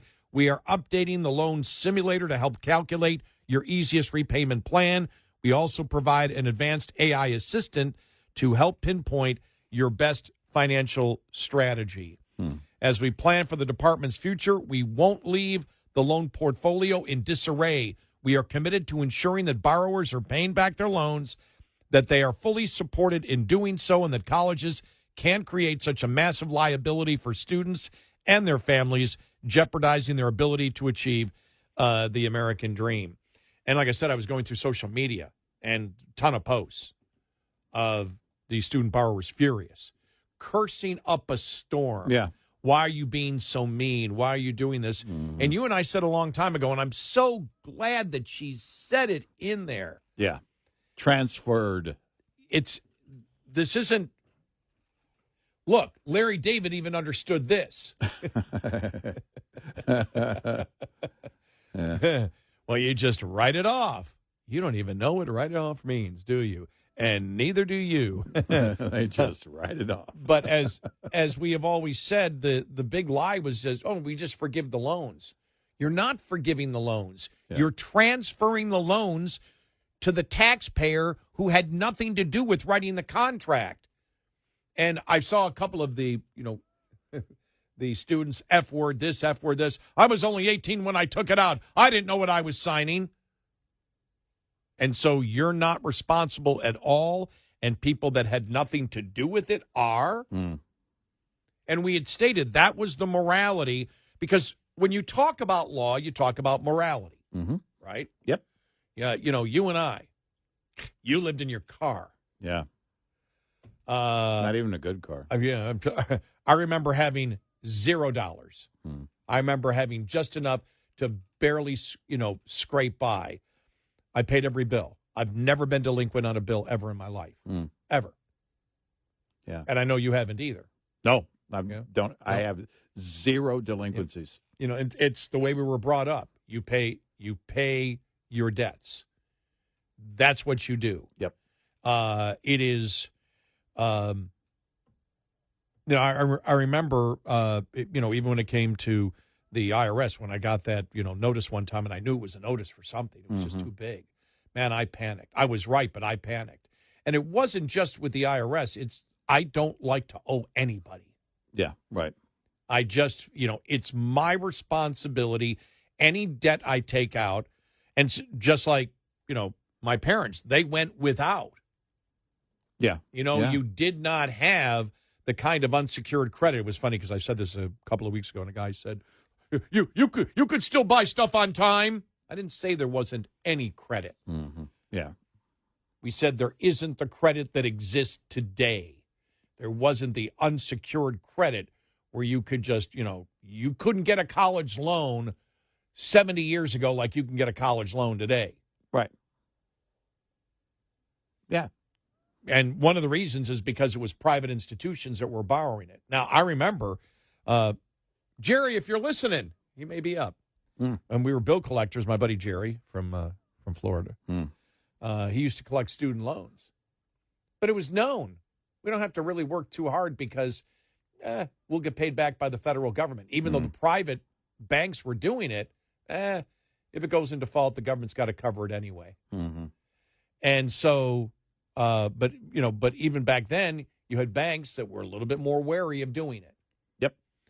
And so when you look at this, it isn't forgiven. It doesn't disappear. There is no magical write-off. You simply transfer that to other taxpayers that had nothing to do with taking out the loan. And the morality seen from the Biden administration is there is no morality to pay back your own student loan. That there is a greater morality from people that did not take out the loan to pay for what you contractually signed for. Right. And sorry, you can't sell that to the American public. Nope. Once you tell the truth on it, and you don't put in this make-believe thing, the government could it's a big government. They can just forgive it. They forgive everything. They just write it off. They just write it off. And so it's about time. Yeah.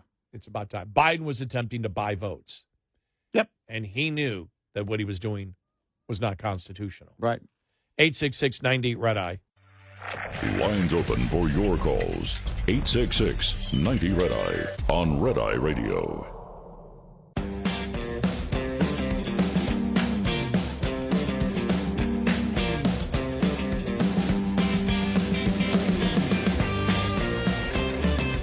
It's Red Eye Radio. He's Eric Harley, and I'm Gary McNamara. And so you talk about the culture that we were brought up in when it comes to loans. I mean, there wasn't even never. I can't imagine saying, well, look, I was too young and, I was only 18 and I took out a student loan and I shouldn't be held responsible for it.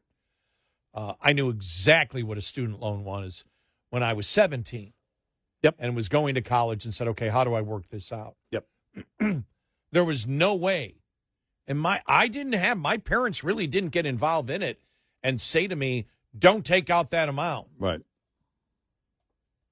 And as I talked about, that's why I worked 2 jobs when I went to college. I worked 2 jobs, working over 50 hours a week, going to college full time in order to ensure that I had no student debt. Uphill both ways. Yeah, exactly. Uphill both ways and in the snow. And in the snow in July. And ducking softball hail. That's right. On the way up and on the way back up. Yes. It's complicated, kids. Hard. But the thing was, you didn't think anything about it. All my friends worked and went to college. Yeah. And one of the reasons is we didn't want a lot of, and I don't think anybody that I went to school with had anybody that I grew up with had any massive student debt at all. They all worked during college. Right. And, we were all looking, okay, what do we take in college that, possibly can apply to a job in the future? Right. But we were all working during college, but there was never even an ounce, I don't even say it, maybe not even an atom of a thought that I don't pay back what I owe. No, in fact, in thinking of just getting any kind of loan at that age, it seemed like a Mount Everest kind of approach. Like, man, I don't know I don't even want to take this on unless I know I can do it. Yeah. Even, right. just thinking about it, long before you would ever go and borrow money, it's like, oh my gosh, that would be, to owe for that long. No, you wouldn't. At that age, I still knew it was wrong.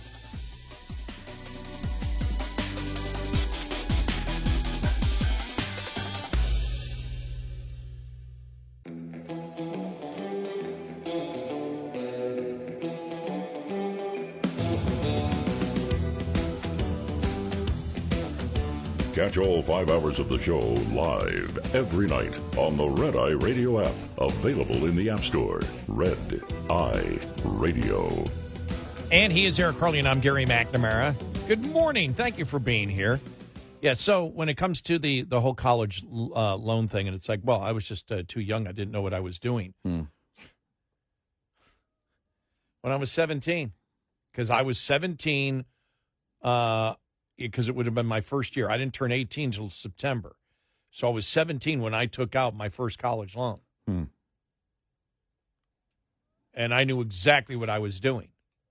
Yeah. And I knew I'd be working, and my goal was never, and I fulfilled my goal.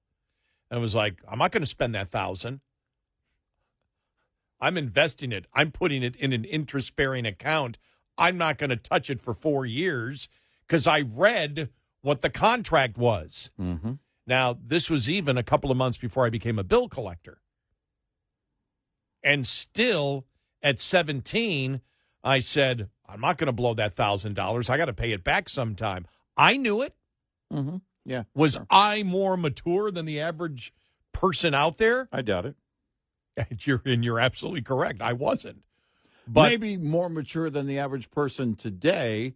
I don't mean just because you're older, but because the maturity at that age today, well, at least in some regards, is, I don't know if it's a maturity thing, actually. I think it's, today it could be that in part, but it's this mindset. You've indoctrinated, well, okay, you show up, you get the grade. You don't have to, we're not going to keep score. Boys get to play on the girls' team. Everybody gets a trophy, and nobody has to pay. no accountability. Zero. Right. No accountability, no pressure. Yeah. Exactly what the real world is not. Exactly.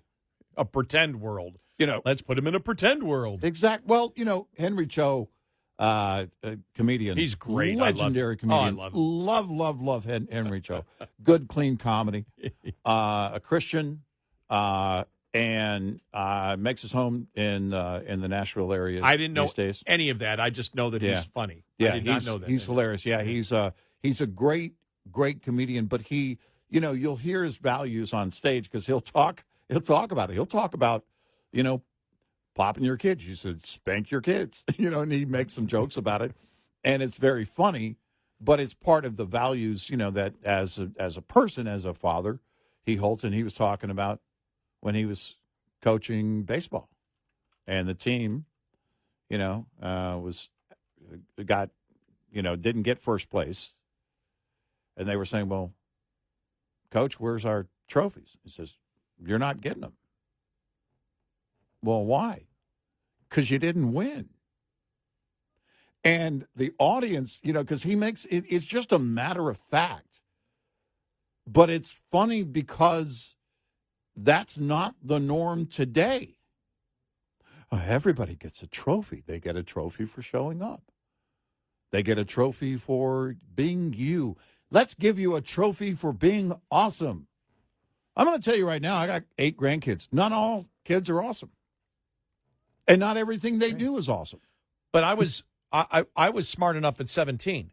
I was not yet a bill collector. I was a few months away, and I worked as a bill collector and a club DJ during college. But I was putting in at times, especially I think the last 3 years of college, it was probably 53 to 55 hours a week. Now, the club DJ job I didn't view as work. Yeah. But it was. I mean, it took my time, but it was fun. But still, I was putting it in. I was making money doing both of those. So when I was 17, I said, okay, just take out $1,000 in case. And so I borrowed the $1,000. That's all I took. I paid the rest of it, with the money that I earned for my college. I went to a state college, but I had to me, I wasn't going to Harvard. I wasn't going to Yale. I really question the value of that education as compared to the education that I received both in school and in the real world. And very happy with the direction that I went. But I took that $1,000, put it in, I don't remember what type of an account, and interest, I could have put it in a passbook account and probably got wait a minute, this would have been this would have been 73. I can't remember what the interest rate was. 1973. 1973, not 1873. Yeah, yes, right. And so I could have put it in. I don't know, in a passbook account. Here, there's somebody 30 years old. Passbook account. What's that? Regular. Is that so you could travel to other countries? But it probably was making 5 or 6%. Because inflation was, all through the 70s. Right. Inflation was there, but I mean that was just standard for a passbook account. I don't remember what I put it in. It's just too long ago. But I put it in. I made interest for 4 years, actually over 4 years, because then they gave you, I think it was 7 months, might have been 9 months after you graduated from college before they started charging you interest. Yeah. And so it was, I'm not kidding, it was the day before I had to start, making payments on that $1,000 with the interest that I paid the whole thing off. I put $1,000. And you had to go somewhere to do that. You couldn't do that on an app on a phone because you didn't have a phone with an app. I remember going. I know exactly where the branch was that I went to. Yeah. Whenever I passed by, I go, that's where I paid off. And I always thought I'm like, this is great. I took the government money and I made money off it for 4.5 years, and then just paid the lump sum, back once I was out of college. Right. Yeah. And, but I started that. That mindset was there at 17. So when these people say, I had no idea.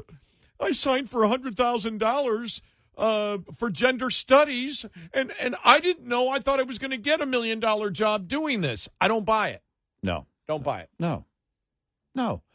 It's because, again, at that age, I'll say this. A lot of people are lazy.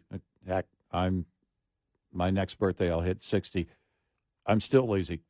but trying to get out of work is one thing. Trying to get out of responsibility is another. And sometimes they're one and the same. But this approach that, and this is, I don't buy it. I don't buy it at all. Well, I didn't know. No. No, here's how it went down. Somebody came to you, not just somebody. He was president at the time, or we're not sure if he was in charge, but he held the office of the president, and said, hey, we're going to do this for you.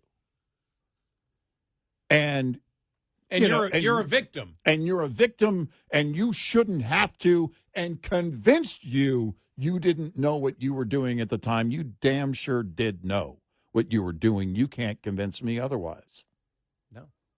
And I can't tell you, maybe back then you were thinking, well, maybe one day, we'll get a lame president in here who will come in and pay this for me. I don't know. Biden's not the first. We talked about, my gosh, you go back to Bernie, free college. The whole Occupy Wall Street thing. That's what came out of it. That's really the lasting effect of Occupy Wall Street. But the lie from Occupy Wall Street was it's the bank's fault for your student loan. And remember when they said the big banks, and it turns out they were doing business with a big bank. Yeah, we couldn't find a small bank. Yeah, their checking account was with the big bank to begin with. But the fact is, they were blaming the big lie with Occupy Wall Street, because that's the one thing that came out of Occupy Wall Street. Really, the only thing that came out of Occupy Wall Street was the fact that college should be free, and the billionaires are the reason. And I remember the call we got from the woman in California saying the billionaires are the reason that I can't make it in my life. Yep. And so somebody needs to pay off my college loan. Right. It's like, shut up. Right. Stop that. It's got nothing to do with it. That was just, again, that's identity politics and class warfare, just in the, the rich versus the not so rich. Billionaires have no impact on whether you make it in life or not. Right. Zero. That's an excuse. That's an excuse from lazy people who do not want to be held accountable for the things that they do in life. But sorry, in life, you are held accountable, and anybody who is telling you or not is doing a disservice to you. Yep. You're party to a contract. That's your name. That's everything.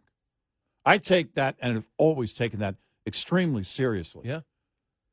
There are times when I didn't enter a contract for that reason. I thought, nope, doesn't seem like a good deal, or I don't want to put that pressure on myself, or whatever it might be. I remember, it'll be 20 years ago.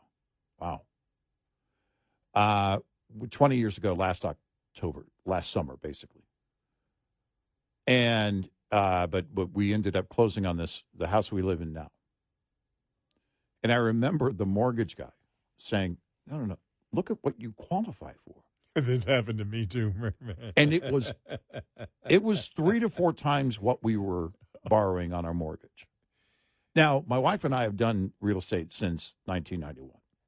And we know what we're doing when it comes to that, in terms of the amateur investor kind of knowing. We're fairly knowledgeable. But the one thing we don't do is get in over our heads. So we decided on the way home, after we locked in, our rate, and we were going to move in to the house we live in now, we would drive the neighborhood that had homes valued at where he said we would qualify. Keep in mind, this would have been 2004. And, we were in full swing of this subprime thing gaining steam. Yeah. It hadn't got to the point of 2008 with the collapse. In fact, 2004 would have been the summer after then Treasury Secretary Snow testified before Congress and said, this subprime thing can't go on because the Fannie and Freddie, these government-sponsored entities, can't take this kind of pressure. And then Barney Frank, lawmaker, one of the committee chairs at the time, told Treasury Secretary Snow at the time, no, that was in September of 2003. No, what we need to do is more of these subprime loans. That will fix the problem. And so it was ramping up. And mortgage companies, including the one I dealt with, they knew Fannie and Freddie are going to come in and they're going to buy so much paper off of your books. All you have to do is initiate it, get it going, and then Fannie and Freddie are the heroes. They swoop in the government-sponsored entities, and they take it from there. And so that was really what spurred. I knew in that moment when that mortgage guy told me that. I knew exactly where that was going. I knew exactly, what he was saying.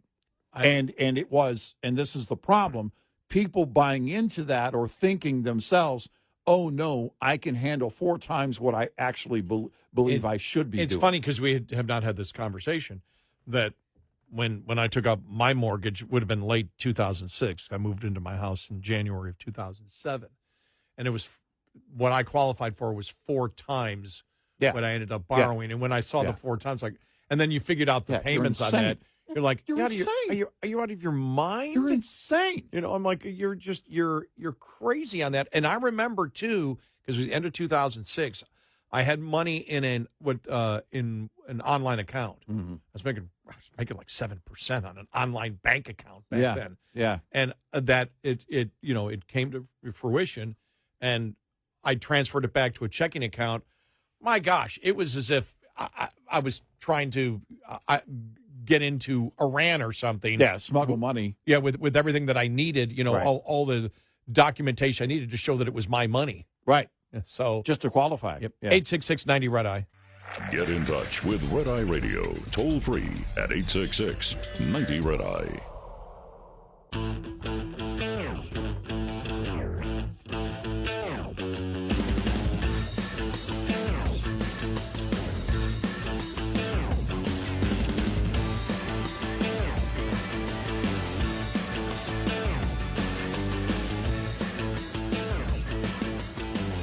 It's Red Eye Radio. He's Eric Harley, and I'm Gary McNamara. Welcome and good morning. Some analysis on the whole Elizabeth Warren on the podcast of the writer Sam Fragoso, who I have no idea who he is, but he has a podcast. He's a Democrat, and he questioned her on the whole Biden and Harris thing and everything else, and where the Democratic Party is going, and the fact that she, was part basically of the cover-up. Yeah. And we played the short audio cut. We'll play a little bit of a longer audio cut and some of the analysis of it.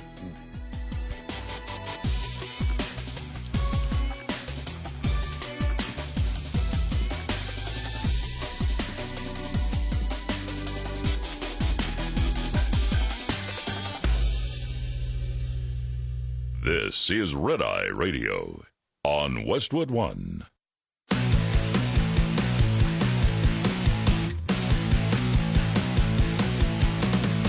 Now, it's Red Eye Radio. Gary McNamara and Eric Harley talk about everything from politics to social issues and news of the day. Whether you're up late or you're just starting your day, welcome to the show. From the Uniden America Studios, this is Red Eye Radio. All across America, we are Red Eye Radio. He is Eric Harley, and I'm Gary McNamara. Welcome and good morning. It may be our audio cut of the week. Yeah. That audio cut from Elizabeth Warren. Yeah. I mean, it's only Wednesday, but yeah. And Jeffrey Blair from National Review, Elizabeth Warren runs out of room to lie. That's exactly it. And just read a couple of paragraphs. Then we want to play a little bit more of the audio cut.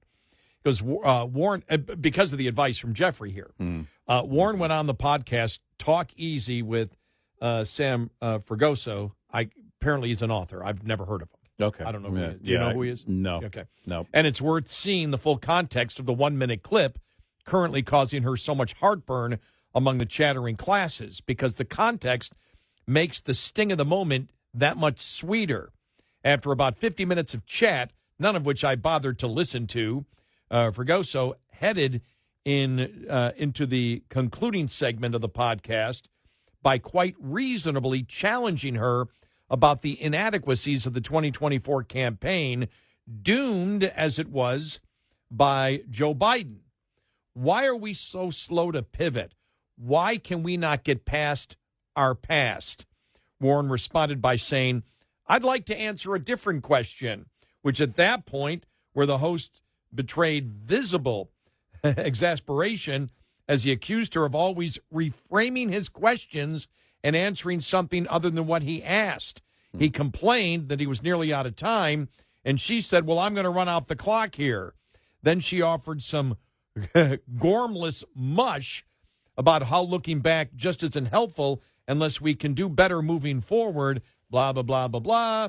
Yeah. Typical politician slop, only delivered this time with that signature tone of Warren's, the one that exudes the warmth of a lizard. At that point, Fragoso smiled and gently followed through. Do you regret saying that President Biden had a mental acuity? He had a sharpness to him? You said that up until July of last year. Pause. I said what I believe to be true. And do you think he was as sharp as you? The facial expression Warren makes in this moment must truly be seen to be appreciated, which is why we put it on our X page yesterday, why we posted it on X, at Gary Red Eye 1 and at Eric Harley. Mm-hmm. No single still image can do it justice for its grandeur in conveying in the kinetic body language of full moral collapse. Warren shudders, struck dumb as if slapped in the face. Her posture crumbles, her face reels into an involuntary smile, the recognition that she's humiliating herself. It is a beautiful moment, friends. I felt like I was watching Warren's soul physically leave her body for a split second rather than deal with the social awkwardness of it all. Her attempt at a recovery was even worse. I said I had not seen decline, and I hadn't at that point. Here Warren pauses to pull a face for Fragoso, a maybe you'll buy that expression. Right. Fragoso immediately returns Warren's attempt with the smirk of disbelief. You did not see any decline from 2024 Joe Biden to 2021 Joe Biden, he asked. Warren, not when I said that. The thing is, look, he was sharp. He was on his feet. I saw him at a live event. I had meetings with him a couple of times. Fragoso responds, Senator, on his feet is not praise. He can speak in a sentence is not praise. Warren. Okay, fair enough. Fair enough. I was almost expecting a you got me at the end. Right, yeah. He goes, then he talks about how Warren reminds him of John Lovitz's liar character on Saturday Night Live. I had a meeting with him a couple of times. Yeah, that's the ticket. Yeah. Oh, my gosh. So I want to play a little bit more of the clip, what led into it. Okay. But Fragoso, just so you know, I mean, he's a liberal. Right. Yeah, he's a liberal Democrat. He's trying to figure out, because everybody knows this is what is so wonderful. And that's why I've said, look, for all the challenges and all the self-inflicted challenges that the Trump administration has put on itself, you still look at the Democrats and go, they have no clue. We played Hakeem Jeffries earlier saying, well, we have to tell the public how we are for a secure border and how we just got on it too late. No, you didn't. You're lying. You didn't get on it too late. No. You never got on it. Nope. In fact, you created it. The Democratic Party created the problem at the border. It wasn't an organic problem that happened that you couldn't solve. Biden did it on purpose. Yep. And the entire Democratic Party, except for border state Democrats, and then you had a few Democrats then when Governor Abbott started sending. It wasn't Governor Abbott is the one that actually gave it the publicity, but the federal government, and Biden was actually sending it to different cities, to New York and Chicago, whatever. It's just that when Abbott did it, and I think also DeSantis did it a little bit, that's what created the newsworthiness of it. Remember? Abbott and DeSantis are kidnapping people and putting them on buses. Right. Remember that? Right. Yeah. This is illegal. This is remember. Golly. And then the Bowser in D.C. Well, look, we're not equipped to handle this like border towns are. God, I'm old. When you said Bowser, I'm thinking of Sha-na-na. Yeah, that's not that one. And it just became more and more obvious that they knew they were in trouble on the border issue. But I don't know, and you and I are looking for it. Any discussion that's held between Democrats where anyone, and I'm talking the members of Congress, I'm talking the people in the party. Mm-hmm. There are Democrats that have recognized for example, Mark Halpern's podcast, so we played him. They recognize what the problem is. Mm-hmm. You know, you look at Bill Maher understands part of the problem that's going on. James Carville understands part of the problem, but they don't fully promote it. But here is a little bit more of the context of it. This is a little longer than a minute because it shows you how it all started. Here we go. Okay. 2023, after the midterms, the Democratic Party says, look at this. Look at how we outperformed. This is a referendum on Trump. This is actually an indication that people want Joe Biden. They made a connection that is not true, grounded in no reality. Now, 2 times, in 2016 and 2024, both of the times we lost, the Democratic Party has opted not to change. Now, we switched to Kamala. Okay, I'm having problems here. This is It's because I asked the question. Of course. You love to reframe every question. I do. It's one of my superpowers. You love to do this, but I'm asking you to answer my question because we don't have that much time left. I know, and I'm going to run out the clock here. I'll walk out. Okay. I don't want to. Yeah, okay, I'm having. Believe to be true. And you think he was as sharp as you? I said I had not seen decline. And I hadn't at that point. You did not see any decline from 2024 Joe Biden to 2021 Joe Biden? He was sharp. He was on his feet. I saw him. Live event. I had meetings with him a couple of times. Senator, on his feet is not praise. He can speak in sentences is not praise. All right. Fair enough. Look, the question is, what are we going to do now? And sorry, I've had some problems with my computer. That's actually my computer. It's not. I have a computer. When I said earlier that I took out my college loan in 1973, this computer was made in 1873. Yes, just so you know. Yeah, it was. So that's what true story. But it still has the wagon wheels on it. Yeah. But yeah, it's amazing. None of the Democrats, members of Congress, none of them will actually tell you what the problem is. You know, he mentioned Mr. Fregoso. He said, you never changed. Right. You know, you didn't change in 2016. You didn't change in 2018. And he, further back in the podcast, he goes, 2014, 2015, it was like the people Trump got elected because of that. Right. And then he goes, they didn't vote for the Democratic Party in 2020. They didn't vote for what the Democratic Party offered. They just didn't like Trump.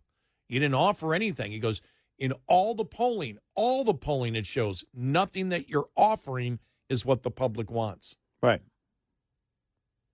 And that's actually a lot closer. But they don't get to the point, as we have said, and articulate it like they should. And, you know, maybe the closest to doing it would be Fetterman in some cases. But the reason you've had problems is because where you stand on the issues, the average person looks at it and says, you're insane. Right. Yep. Not you're wrong on the issues, you're insane. Yep. The border policy was not, again, an organic problem that Joe Biden couldn't handle. It wasn't incompetence. Right. The border was caused by calculated behavior to allow illegal immigrants in the United States. Democrats could not solve the problem because they created the problem. Yep. To the point, to tie everything together, the whole student loan thing was to buy votes. Yep. I don't care if the Supreme Court finds what I'm doing is unconstitutional. I'm trying to buy votes here. Yep. Well, and they knew in that age group, a large part of those that owed student loans were in that younger age group. Their internals were showing they were in deep water. Yep. And we know that now, but that's what was going on at that time. They were trying to buy those votes in that demographic.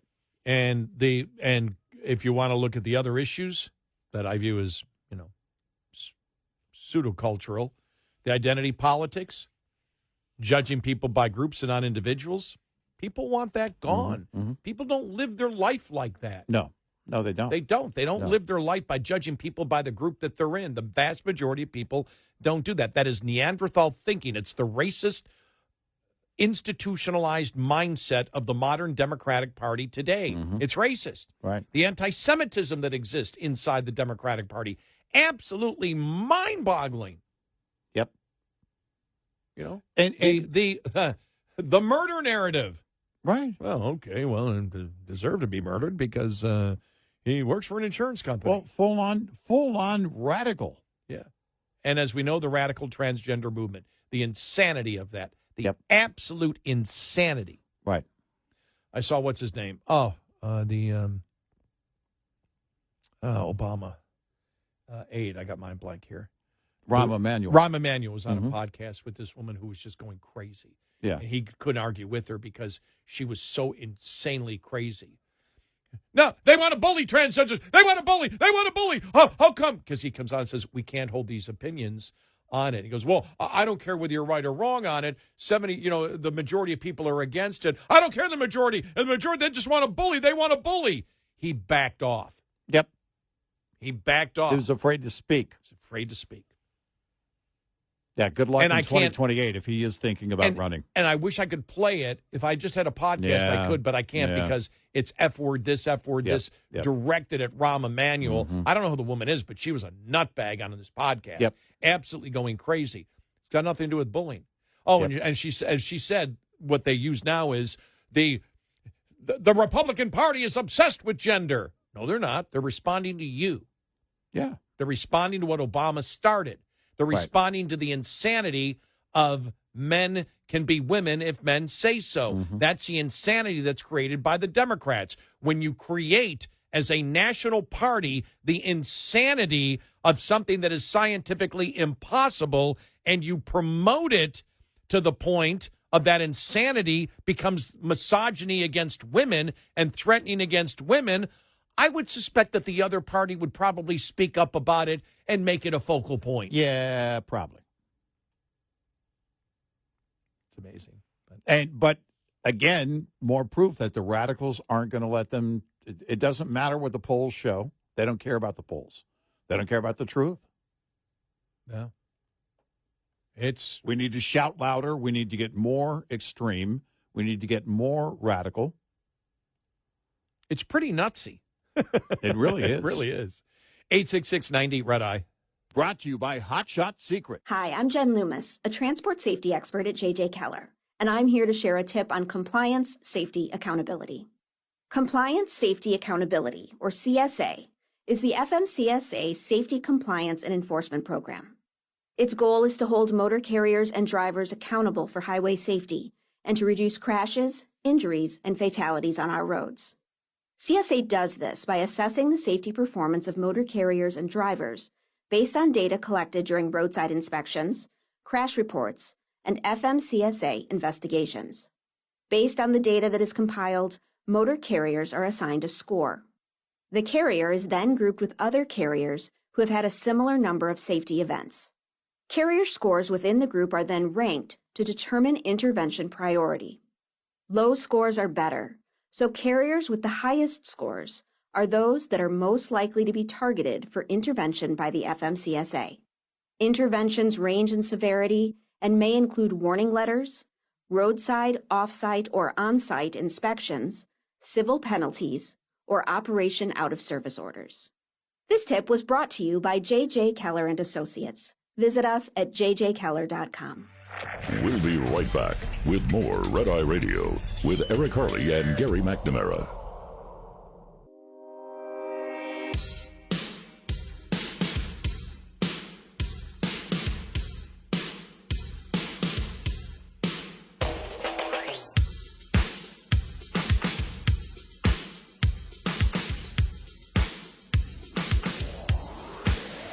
It's Red Eye Radio. He's Eric Harley, and I'm Gary McNamara. You know, it's interesting when that podcaster was asking Elizabeth Warren that, why don't they change? Why do they change? Well, when you actually look at it, we got a couple of polls here, a couple of polls that not on the issues, but for example, in California governor's race, vast majority of Democrats want Harris to be governor of California. Yeah, right. So, for the most part, even if you've got Democrats, because there's a poll here we'll get to on Californians overwhelmingly oppose trans athletes in female sports, it doesn't matter if the Republicans can say, why are you voting for them? Right. You don't want this, you don't want that, you don't want that. Remember, what was it? Was it 2022? What was it when they had all these initiatives on the California ballot? Yeah. And they were all conservative. Right. And every single one of them passed, and the liberals dominated in the election. Right. And Well, you're no, just it's funny you say that. While you were putting that thought together in my mind, I was thinking, think of the idea of Kamala Harris running for governor, becoming governor of California, basically going back to California, going back inside the blue bubble, right? But I can see this as a strategy for Democrats. Hey, we have strongholds that we know of, even in red states, the major metro areas. Let's get more local control, right? Whether it's, on the state level or not, even on the local level, let's go in and let's run, let's go into these districts. Imagine a district in Texas that has a radical as a representative, Gary McNamara, who lives in Jasmine Crockett's district. It's not my fault. No, it's not. But I really can see them going, you know what? We'll just take what we can get if we can't win it on the national level. And I wonder how much that's going to be the case going forward.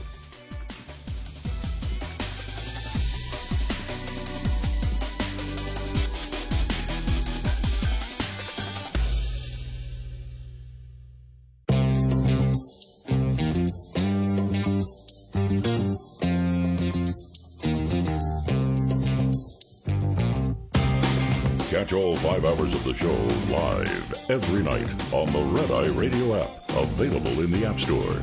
Red Eye Radio. And he's Eric Harley, and I'm Gary McNamara. Welcome and good morning. So, a couple of stories here. All right. First off, latest poll.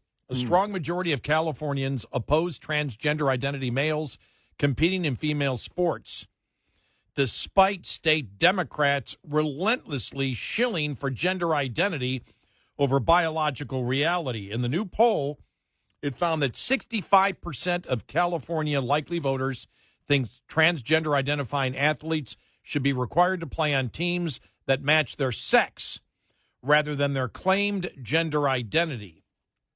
Politico reported the survey, which was conducted by the nonpartisan Public Policy Institute of California, found that nearly half of Democrats in the state agree too. The big finding is that Democrats are split on the issue, which is kind of interesting in light of some of the discussions that have been occurring amongst Democrats on the topic. The survey results come after California Governor Gavin Newsom said on his podcast in March, Where is that podcast? It was everywhere. I would see it everywhere on social media. I didn't even have to go to the podcast. Yep. I would always get the highlights just on X. Yep. What happened to the Gavin Newsom podcast? Is he still doing it? Is it on hiatus? Are we waiting the arrival of season 2? Most recently, San Jose Democrat Mayor Matt Mahan complained to Politico that the transgender issue has become a political punching bag, but also said he might have some discomfort at the idea of his soccer player daughter competing against biological males. No blank, Sherlock. I get the discomfort and why this is an issue that people are worried about. I do think there's a real question there, and I don't have a great answer for it. Of course you don't. No. No, you don't. But even though Californians largely oppose prioritizing self-proclaimed gender identity over reality, Democrat state legislators have not followed their lead. Democrats have shot down 2 GOP-led bills barring males from female sports, and a Senate panel is expected to reject a similar proposal this week. President Donald Trump signed an executive order in February called Keeping Men Out of Women's Sports to protest female student athletes from having to compete with or having to appear unclothed before males. The order also mandates each federal department to review grants to education programs and, where appropriate, rescind funding to programs that fail to comply with the policy established in this order, which protects women as a matter of safety, fairness, dignity, and truth. So, I mean, you look at it there, and it's half of Democrats don't want it. Right. Yeah. Roughly half of Democrats don't want it either, but they're still doing it. What was the other thing I wanted to look at here? What was the other story that I had? Another story that. Did I drop it? It was also polling stuff. Okay, before I get to that one though, another example: Barbara Lee elected Oakland mayor. Yeah, she believes a $50 minimum wage. I think she was running for the Senate one time. $50 minimum wage will stop inflation. Yeah, right. Yeah, because that's how it works. That's exactly how it works. Well, Ted Cruz reposted her comments saying that recently and said, well, why not $100? Like we have said. We have said, yeah. If you believe $50 is good, well, then $100 is, I'm doing math, but probably 3 times as good. And we get into this, I don't know, the field of Keynesian economics. You know, if the government just does this in terms of policy, there is a return for every. Now, with Keynesian, it's about government spending, but it's still the same thing. Well, if we do this, then it's going to return this. Well, then you should do, if it's true, and it will solve inflation, and you're implying no one's going to feel any pain, then $100, $200, and we're going to double Cruz. $200 an hour. Well, you and I, back when the whole Occupy Wall Street thing was going on and billionaires are bad, and I guess billionaires aren't as bad today unless they're Republican. Right, yeah. Somebody did a poll, or not, they did not a poll, but a study. More billionaires support the Democrats than the Republicans. So the oligarchy exists in the Democratic Party, not the Republican. And it has for a long time. I mean, come on. Remember 2008? Warren Buffett couldn't decide between Hillary or Obama, so he gave equally to both. Hedging his bets. But you look at the, on so many of the issues that exist out there, the Democrats actually support what the Democratic Party is doing. They support the insane policies of the Democrats. It's not just the party. Now, there's more in the party, but still a significant portion of Democrats still support the insanity. And, that's one of them right there. Now, Is there a move in some states? This is great. The editorial board of the Wall Street Journal. The smarter Democrats are realizing that electric vehicle mandates are costly and politically unpopular. Witness Maryland Governor Wes Moore, who is doing a U-turn on his state's EV mandate, while, of course, blaming Donald Trump. Mr. Moore recently issued an executive order delaying penalties for manufacturers that don't meet their EV sales quota.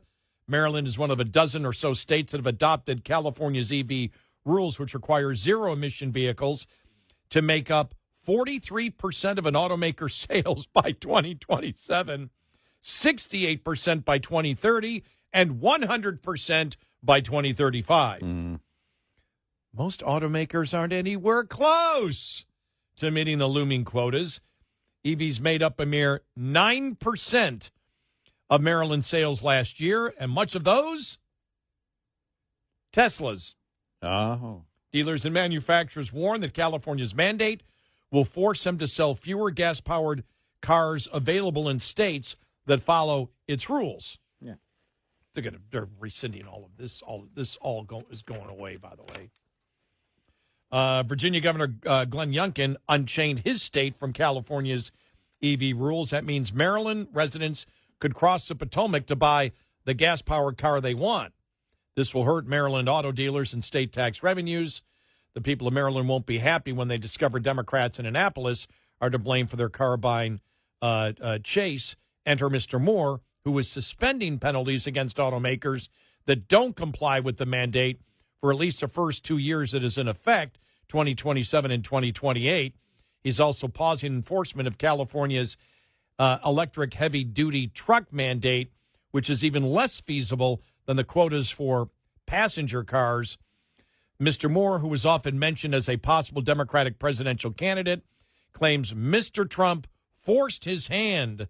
There are indications that the policies of the current federal administration will greatly impact compliance, including the effect of trade tariffs on manufacturers, as well as reduced funding for EV charging stations.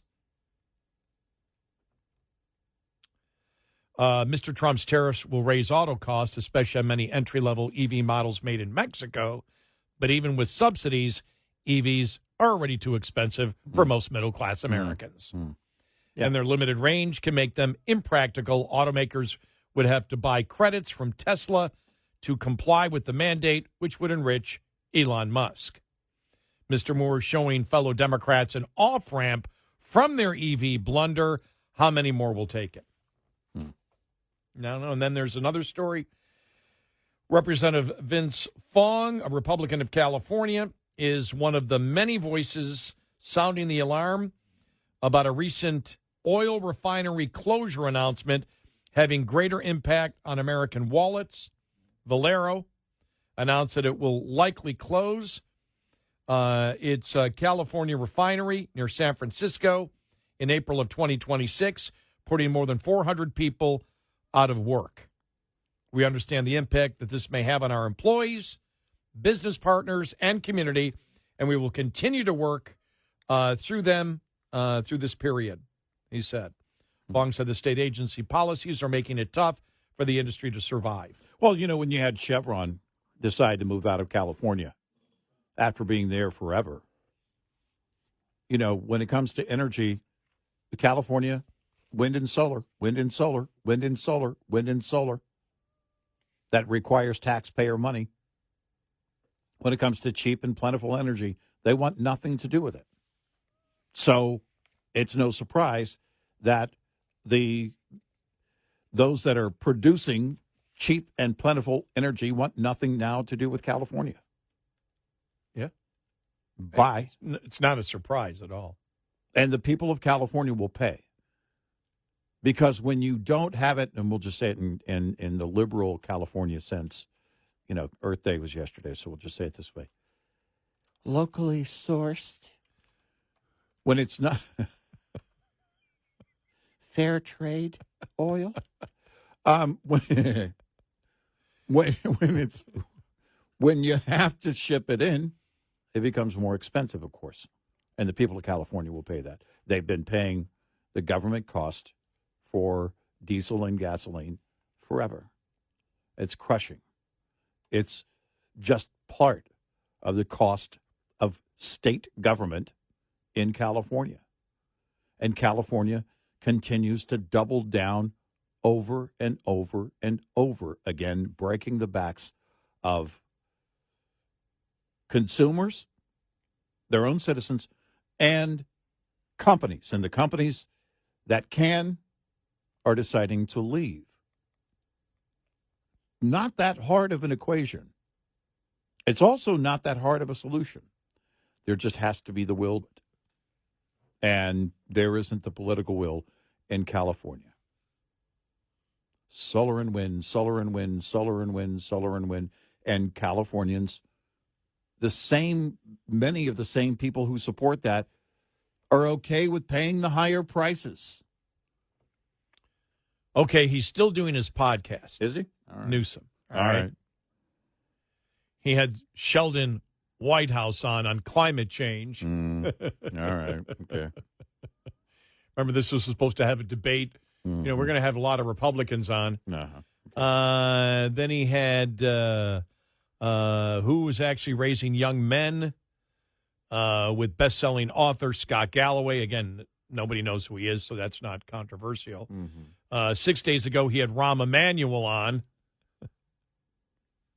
Well, that's starting to become controversial. a few days before that, the Mooch. Mm-hmm. The Mooch. Why would anybody have him on? What is the point? Then Ezra, I have no idea. Then Ezra Klein. Then Tim Walz. Since he had Steve Bannon on March 12th, he really hasn't done what he claimed he was going to do. Right. Yeah. He had to start softening it. Yeah. Well, which we knew he had to do because that's why it's not making the news. It made the news when he had Bannon on. Yeah. Yeah. It made the news because he had remember, like in a row, he had Charlie Kirk, Michael Savage, and Steve Bannon. Yeah. And there was so much of an outcry. Oh, my gosh. From the left. They went crazy. Yeah. And so, so now it's going back to what you would expect from a Democrat. Right. Which was you can't put anybody who's pro-Trump on. If you can't talk to Trump, you can't talk to anybody who's pro-Trump. Right. Yeah. Exactly. So he's bringing on establishment Democrats, it looks like. And the Mooch. The Mooch. 866-90 Red Eye. Coming up, more with Gary McNamara and Eric Harley. It's Red Eye Radio.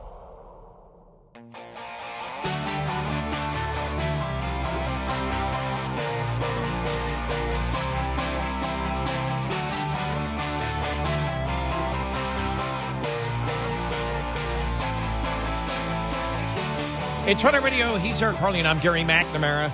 Welcome and good morning. Download our Red Eye Radio app today. Why? Because our show ends in just a little over an hour, and then it becomes our podcast. We record all 5 hours, and if you can only listen to an hour or two, why? Because a lot of you sleep. Yeah. But our podcast runs after the show is over, and you can listen to it then. Or if you cannot listen to one of our great radio stations while we're broadcasting live for some reason, we stream all 5 hours live on our Red Eye Radio app. Coming up, the challenges facing the Trump administration in the next couple of weeks, economically speaking and tariff-wise speaking, especially after what the president said yesterday and what the Treasury Secretary also stated. We'll get to that and more, all coming up. And who Democrats want to be the next governor of California. Yeah.